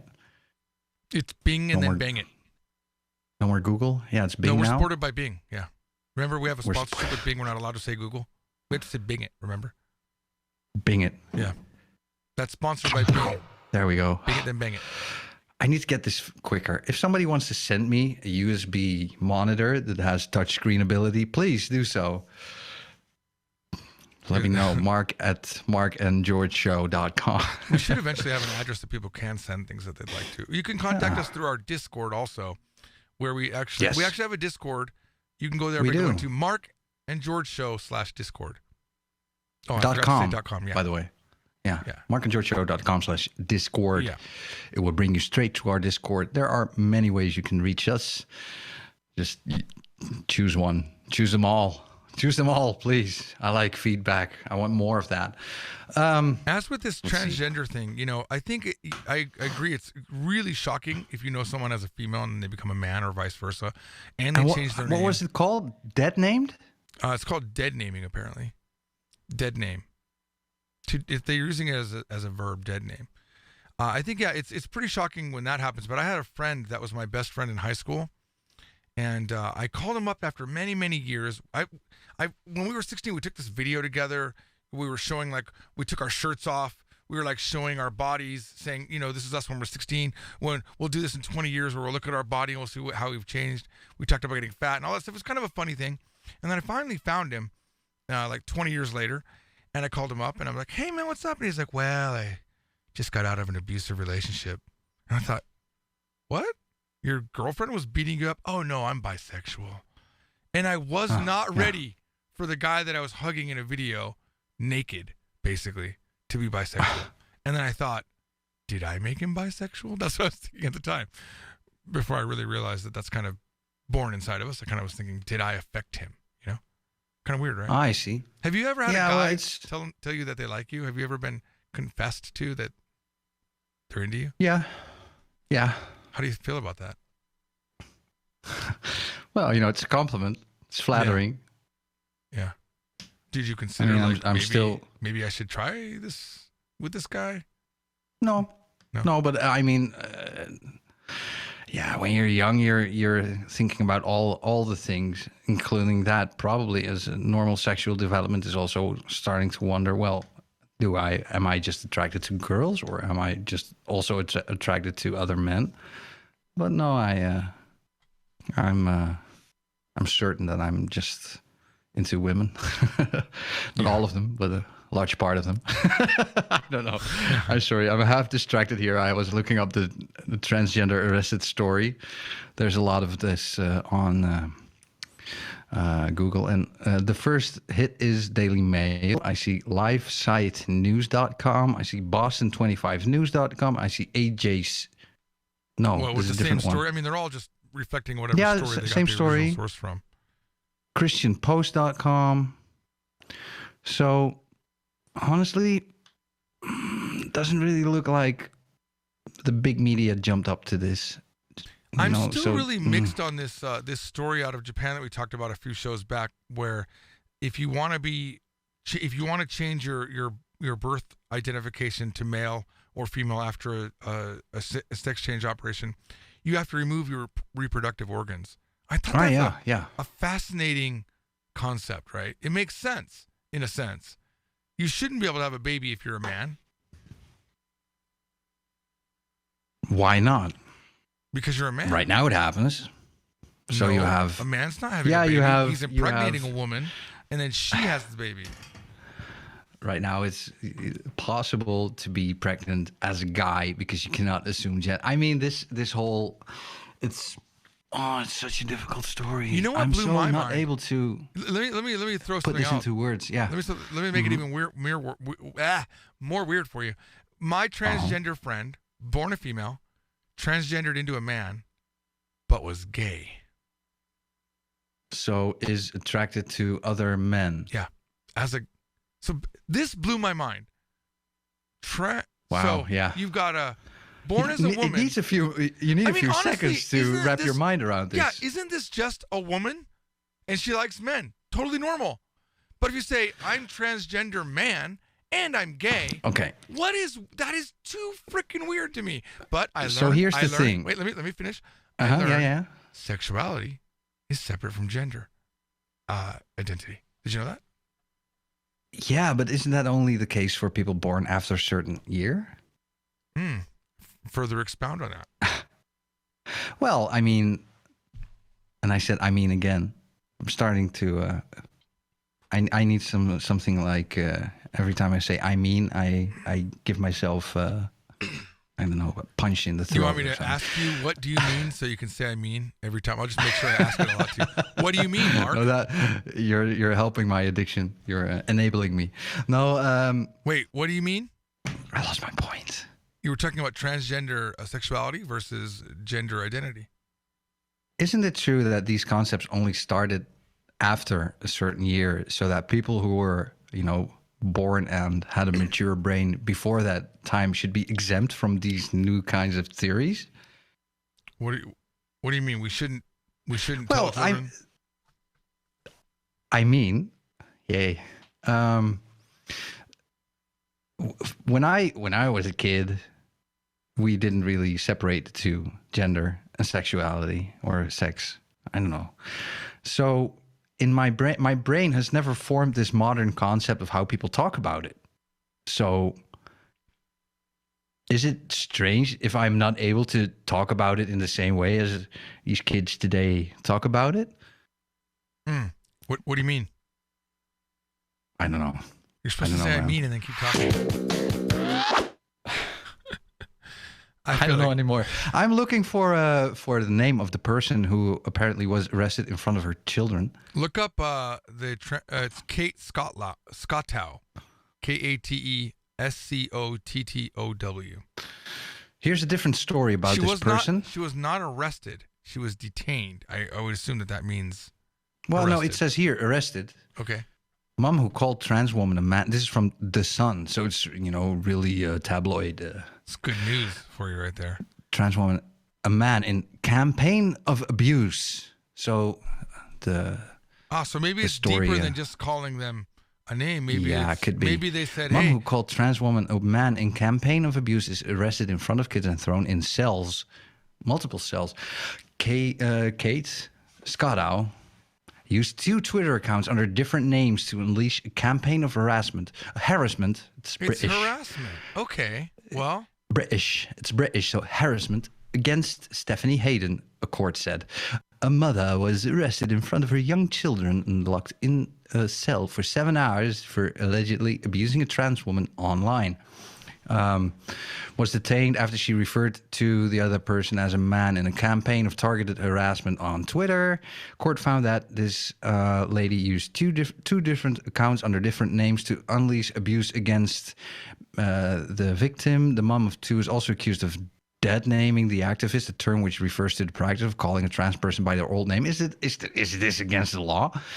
She's been given a court injunction which prevents her from calling the victim a man or referring to her former male identity.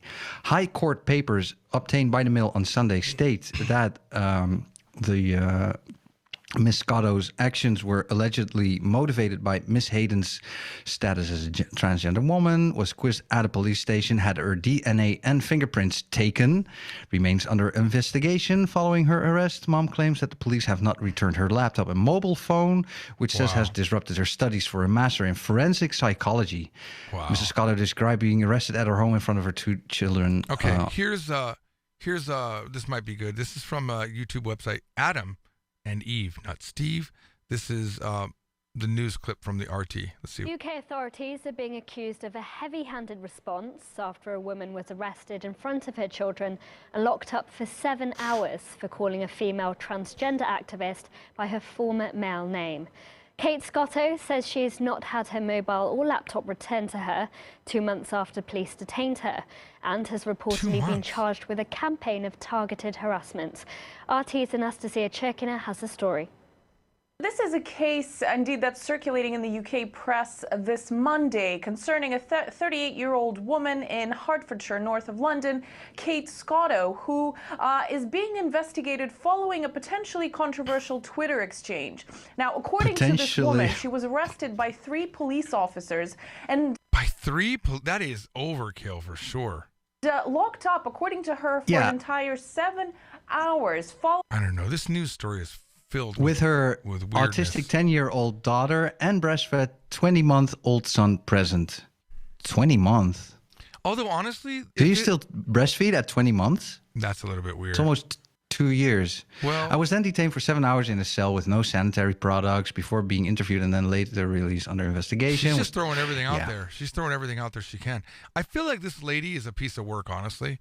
Let's not focus on the whole transgender thing. It sounds like she's a bit vindictive. Yeah, it sounds like she had a scuff with this person and then said, screw you, and then went hardcore harassment mode on this person.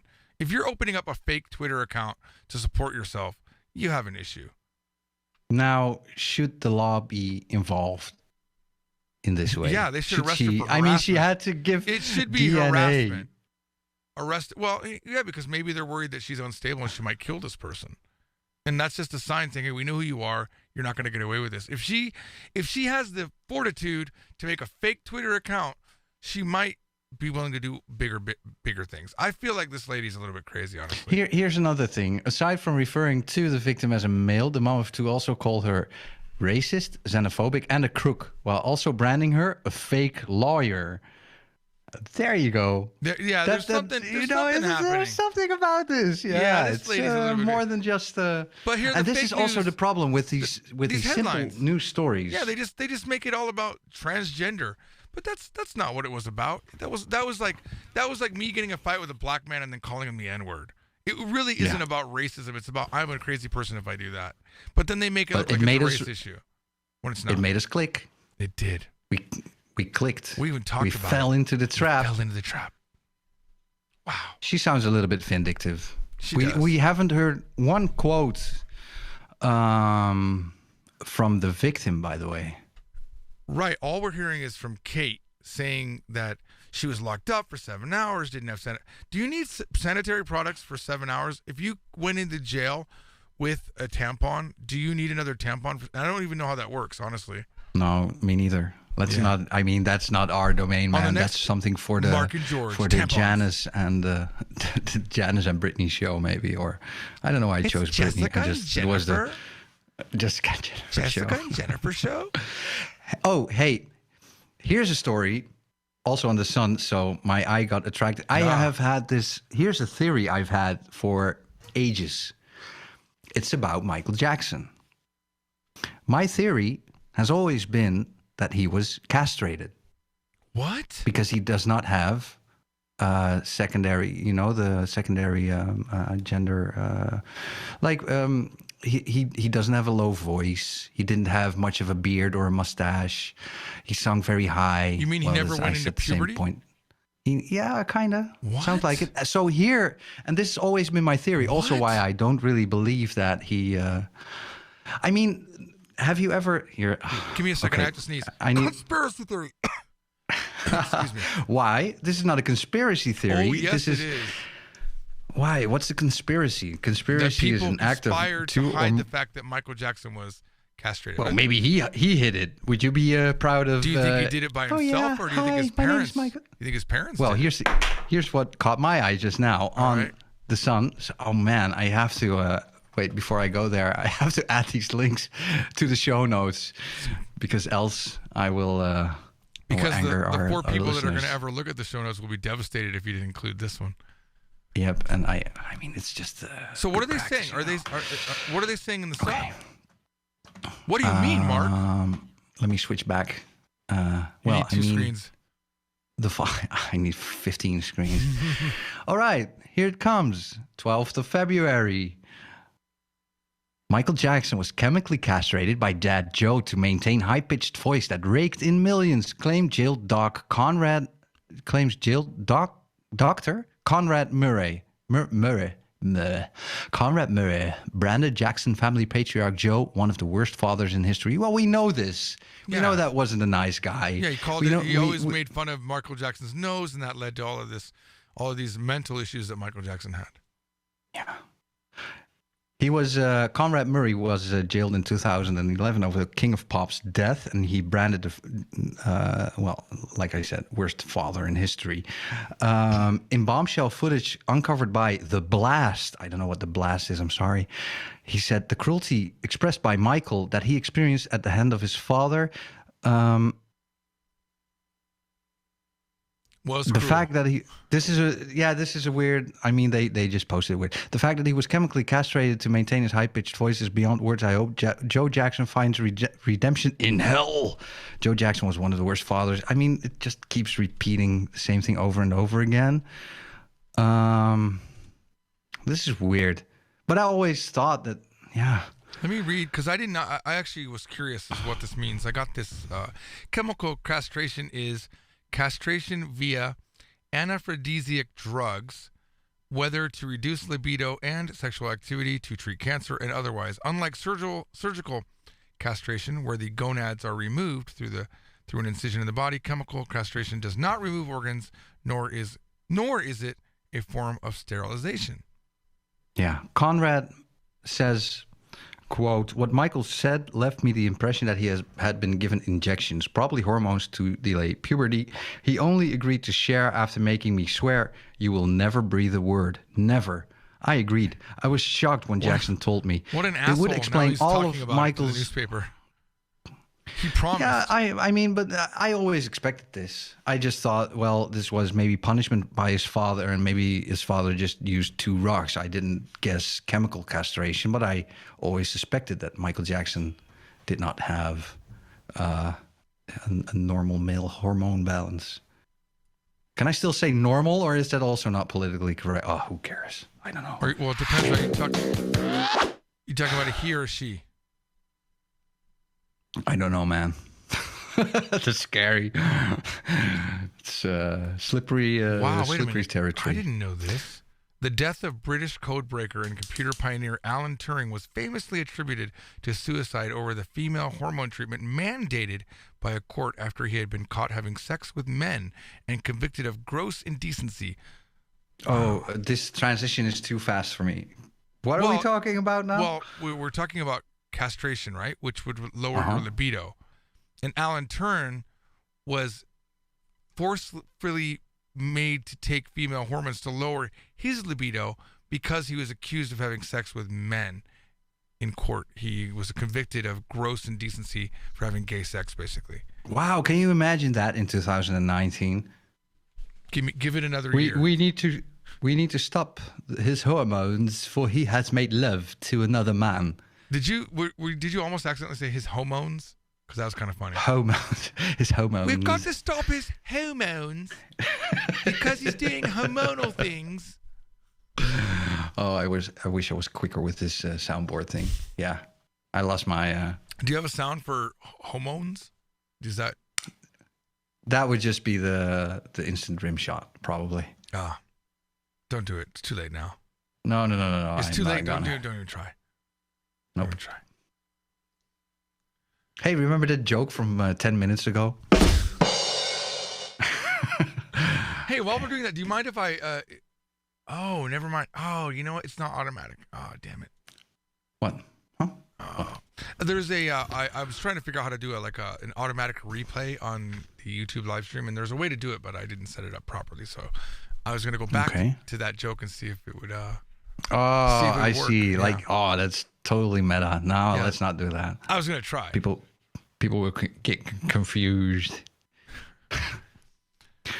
I thought Michael always spoke with a high-pitched voice since his 20s, and it's true what is said about his dad. Joe Jackson was a bully and would beat his children. Well, I always thought that he was castrated. Really, I did. Michael Jackson. I just thought that his father used 2 stones like a punishment. 2 stones? Yeah, 2 stones. What does that mean? To castrate him? You thought he actually had his gonads removed by his father? Yeah. With 2 stones. Well, 2 stones, or I don't know, like a form of torture. Wow. Could you imagine, though? I mean, let's just imagine that was true. That the father made his son get naked and then took 2 stones to his gonads. Oh, we know that he made his children get naked to give them the belt. Oh. And we knew that he was working those children way too hard to make them sing for commercial interests, for his financial benefit. Okay, now to be honest, my father did make me take down my pants for the belt too. Like he would make me, because you get a better sting with the belt on the ass. Really? Yeah, he would make me get really naked. That happened? That literally happened to me. I remember one day he told me, "Don't you?" You got with a belt? Oh yeah, he said, well, I got hit with the belt quite a lot from my father. Heavy. But I got one particular memory that me and my dad laugh about now is that he told me not to touch his Sunday paper. In the Sunday newspaper, there's comics, and it has this whole section. And so, of course, I took the comics. And he went to read the comics, and they weren't there, and he was very mad. And he very calmly said, I told you not to take my comics, boy. Now you're going to get a whipping for it. So he put me in my bedroom, and he said, whoa. He said, now, I'm pretty sure my pants were down at this point. And he says, grab the back of the chair. If you cry, I will give you another whipping. If your hands reach out to stop the belt, you will get another whipping. If you fall over, you will get another whipping. So he comes. I'm holding the like edge a of the drill chair. sergeant. Yeah. And he goes for the whipping. I fall over, put my hands out, and start crying. All 3 things. Yeah, it's kind of. How old were you? Oh, gosh, I don't know. Maybe 14, 13. What? Yeah. Really? That old to still get hit? Oh, gosh. Whoa. I have another time that's. I think this might be one of the last I feel really times. bad for you for well, that. I mean, it's not too bad. I mean, I spare the rod, spoil the child, they say. But I remember one particular time we were playing Uno, and you know the game of Uno. Yeah, I love Uno. Yeah, so Uno's pretty fun, but I think the game we were playing was if you got to 500 points, you lose. The goal is to have not points, right? And I was losing. I was about 499 points, and I said, "Dad, I'm done. I'm going to lose this game, so I'm going to go to my room." He said, "You're going to play to the end, boy." I was like, "Dad, but I don't want. Dad, I don't want to play. Dad, I don't want to play. You're going to play to the end." Well, fuck you, Dad. I didn't say fuck you, Dad, but I really wanted to. So I just started acting like I didn't have any cards to play, and I was pulling cards and pulling cards and pulling cards. Mm-hmm. And my dad noticed I had a big stack of maybe half an inch of cards in my hand, and he said, "If you got a card in that hand, boy." So, Dad, I told you I didn't want to play. And I don't know how the transition happened, but he hit me 17 times with the belt. Whoa. And I know because it was very violent. Dude. And I was moving around a lot, and he was, trying to hit me. And I remember counting it and not crying because I was really defiant. And I remember I stood up. And my lip was quivering. I remember this moment. And I go, "It doesn't matter how many times you hit me." Something like that. "I'm not going to cry." Because that's what he was trying. He was trying to get me to cry. That was the goal, right? I think that was the very last time. Yeah. There's only like... I would torture. I would say in the history of my life, if you really think about it, there's been maybe 6 or 7 times where he just lost it, and he beat me with the belt. I'm not proud of it, but it happens. Well, no, I've always wondered in situations where children end up getting hit, what kind of situations would lead to a parent hitting so hard. But this is it. So yeah, I mean, because my son, he's 3 years old, and I can imagine that. I mean, he's also defiant at times, he has a funny way of being defiant, but it's funny because he's 3. So it's funny to see such a, small kid see him stand up to me. And I'm kind of impressed by it, but I'm also like, hey, don't define me too much, man. You need to know your place. On the child, really, because, my oldest daughter really was a challenge for me. My youngest daughter, totally not a challenge. My oldest daughter has made me, I've also hit my daughter in anger, whether it be in the leg or one time in the head, which I really, really regret. But I really lost my control. And I remember that particular day, I was really devastated because I had become what I said I would never become. I never wanted to be like my father because I always thought it was unfair and uncalled for. And if I won't give you all the details, but it was a really stressful moment. My wife was there, I was there. We were all 3 of us in the bathroom because I'd put her in there because she was crying, and it spiraled out of control and a misunderstanding, and I popped her in the head. And popped her in the head is me trying to lighten it because it was not, I'm not happy what I did. And then my daughter at that moment, she knew she had won because I taught them, as they used to fight with each other, I used to say, whoever hits, no matter who started the fight, if you hit, you lose the battle. You are wrong. And she threw those words back on me. She said, you're wrong because you hit me. And she said, I'll never forget that you did this. She was like 8. And I remember she was right and I was wrong. And I left my house screaming and crying. And I just got in my car and drove. And I'm hoping that that's not how your son's going to be. But I'll say this. There's nothing more stressful than your own child. There's nothing on this planet. Oh yeah, I can imagine. Yeah, I can imagine that. I was. My parents got divorced when I was 4, close to 5, I think. Yeah. My dad used to hit me just with his hand, but he still pants loves down. you. Though. He still loves you. Lay him. Right? Oh yeah, he loves me more than anything. Yeah. He still does. But the stress of a child sometimes drives you. It gets you. And my father was also hit by his father. Yeah. And I remember, I mean, it's such a faint memory, but I still remember his hands were, the red imprint was on my butt, and I had to cry, and I went to my mother, and she comforted me, and now I didn't really understand what was going on when I was 3 or 4 years old. I must have been 4 maybe, and right now I also see it with my son. He doesn't understand everything that's going on. He doesn't see when he's, being defiant yet. And it's also probably just a part of healthy development is testing the boundaries. So I get that moment when you don't have words anymore. Your kid is standing up to you. You just want him to sit down or listen to you or eat his food or whatever, and not, continuously talk back. Can I say something? That's not where you hit them. But I also wouldn't hit for counting cards with Uno. Yeah, I give you that. No, I'm definitely better than my father in that. And this is no, by any sense, me justifying it. When I've lost it with my older daughter, and only one time have I lost it enough with my younger daughter, hit her on the leg once, when she was panicking and just like screaming. I'm not hitting because we were playing a game. I'm hitting because there's a massively stressful situation occurring, and I lost control. Yeah, it's a release of tension. Well, I mean, logically, I can understand. It's primal. And let me explain this. Yeah, because you just have a kid who's only 3 right now, but when I hear stories of parents killing their children, they always make it look like the kid was doing nothing, but really, most likely, the kid was being a jerk, and the parent lost control, and they went beyond the reasonable what they should have done. I think that kids can be assholes. They aren't. Well, let me just say this, baby. Do you remember? I don't know how Stefan cried, but I remember my oldest daughter. She didn't cry like a cute baby. She cried like a bitch. Like her crying was really assholish. It was like,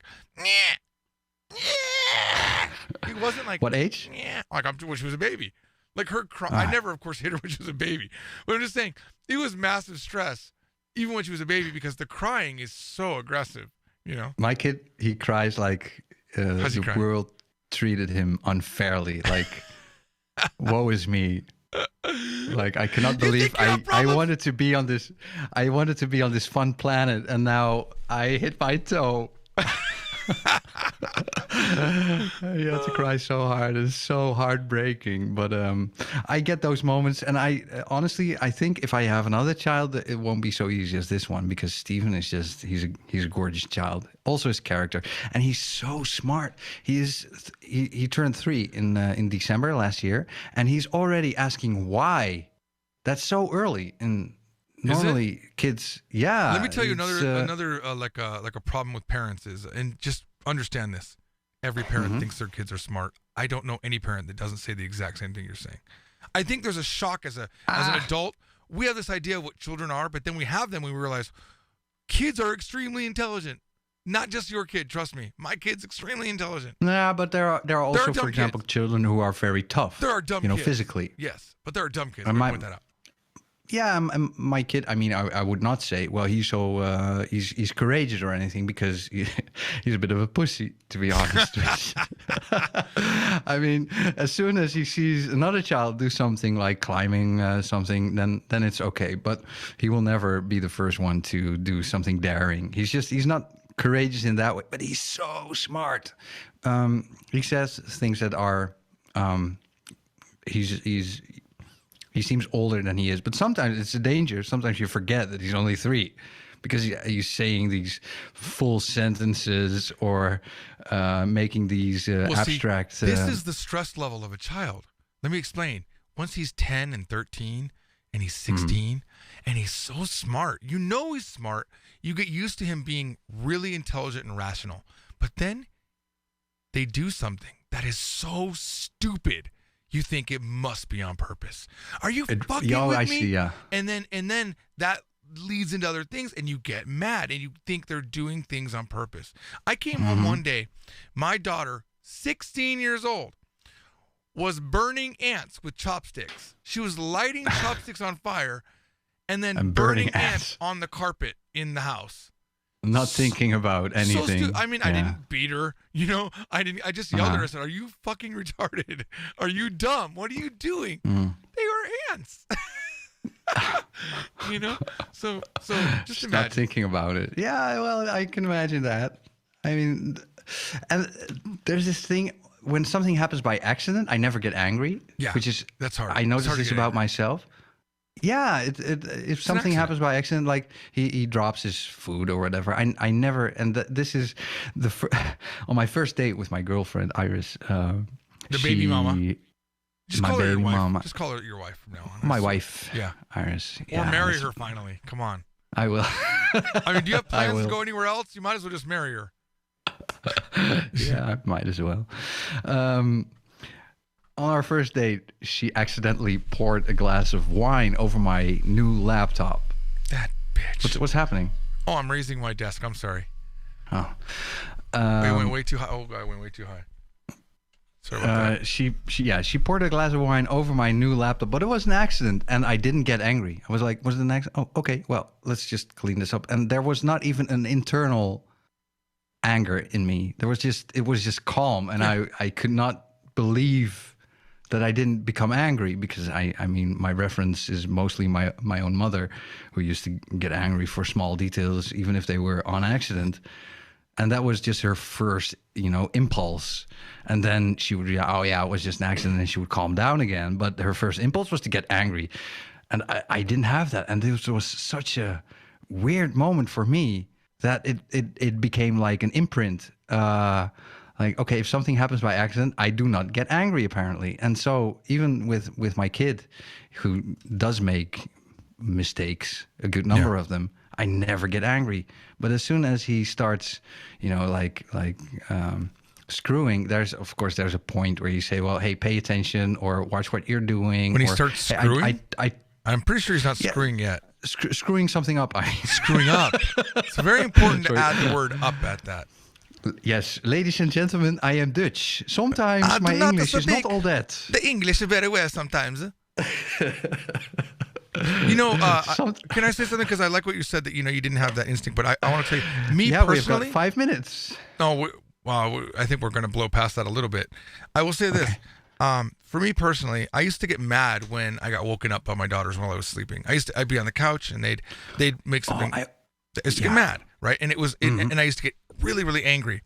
And I remember after one particular fight with my oldest daughter, I called my father. I was crying, and I was like, Dad, when did you give up on me? Because I really needed some fatherly advice. Because I was really upset. And he said, I never gave up on you.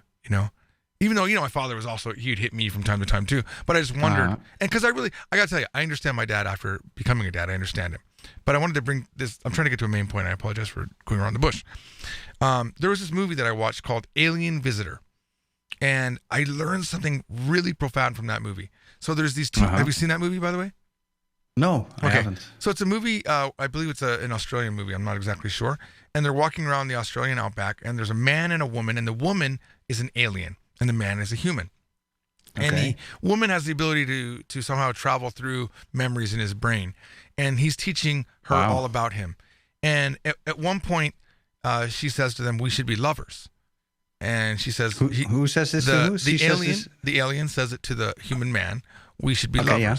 And he's like, all right. She said, but there's 2 rules that we have to agree to. He's like, okay. She says, first rule is we have to always be honest with each other. And the second rule is we can never get mad at each other. And he agrees to that. But then as they're going through his memories, there's a point in his life where he's being made fun of by children. And they're calling him some name like baseball boy or bat boy or something like that. I don't remember the exact name. And then she starts calling him that name. She starts teasing him. And he says, I have a problem with our agreement. I'm going to be honest about it, but I have a problem with this mad part because I'm angry that you're calling me that. And she said, well, that's easy to solve. Just don't be angry. And and that's when he punched her. No. Right on the nose. And she learned her lesson. She learned her lesson for sure. No, and at that moment, when I saw that movie, I thought, wow, you can choose to be mad. And you said earlier that your mother, her automatic reaction was to be mad. And I realized I was doing the same thing with my daughters when they were waking me up. So after I talked to my father, I put that movie kind of scene in my head also. I went to my daughters and I said, you know what? You can wake me up anytime. Because my father had said, hey, they're going to be gone in a few years. And you're going to miss them waking you up. So, from that point forward, I don't get mad when people wake me up anymore because I chose not to. I don't get mad that's interesting. because I chose not to. But there are still impulses. And if you get an impulse, then it might still require like counting or something like that to get rid of the impulse feeling. Because sometimes it goes back to free will, doesn't it? I guess the free will is how you choose to handle on your impulses. Because the first impulse might be, but then choice kicks in.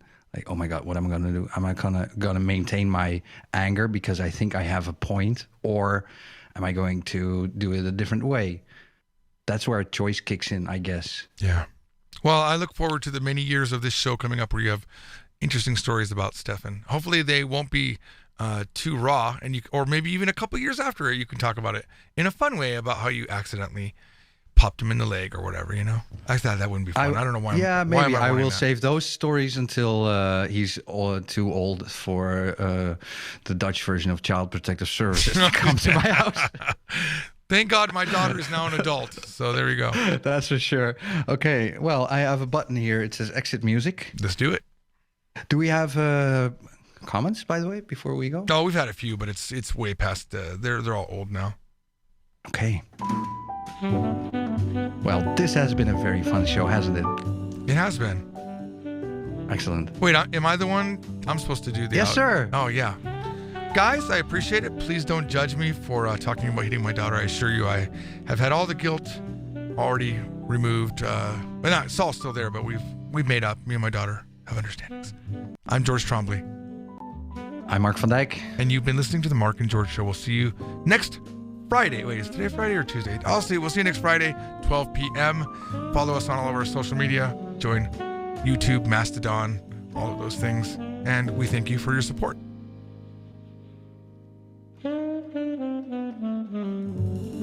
Sayonara.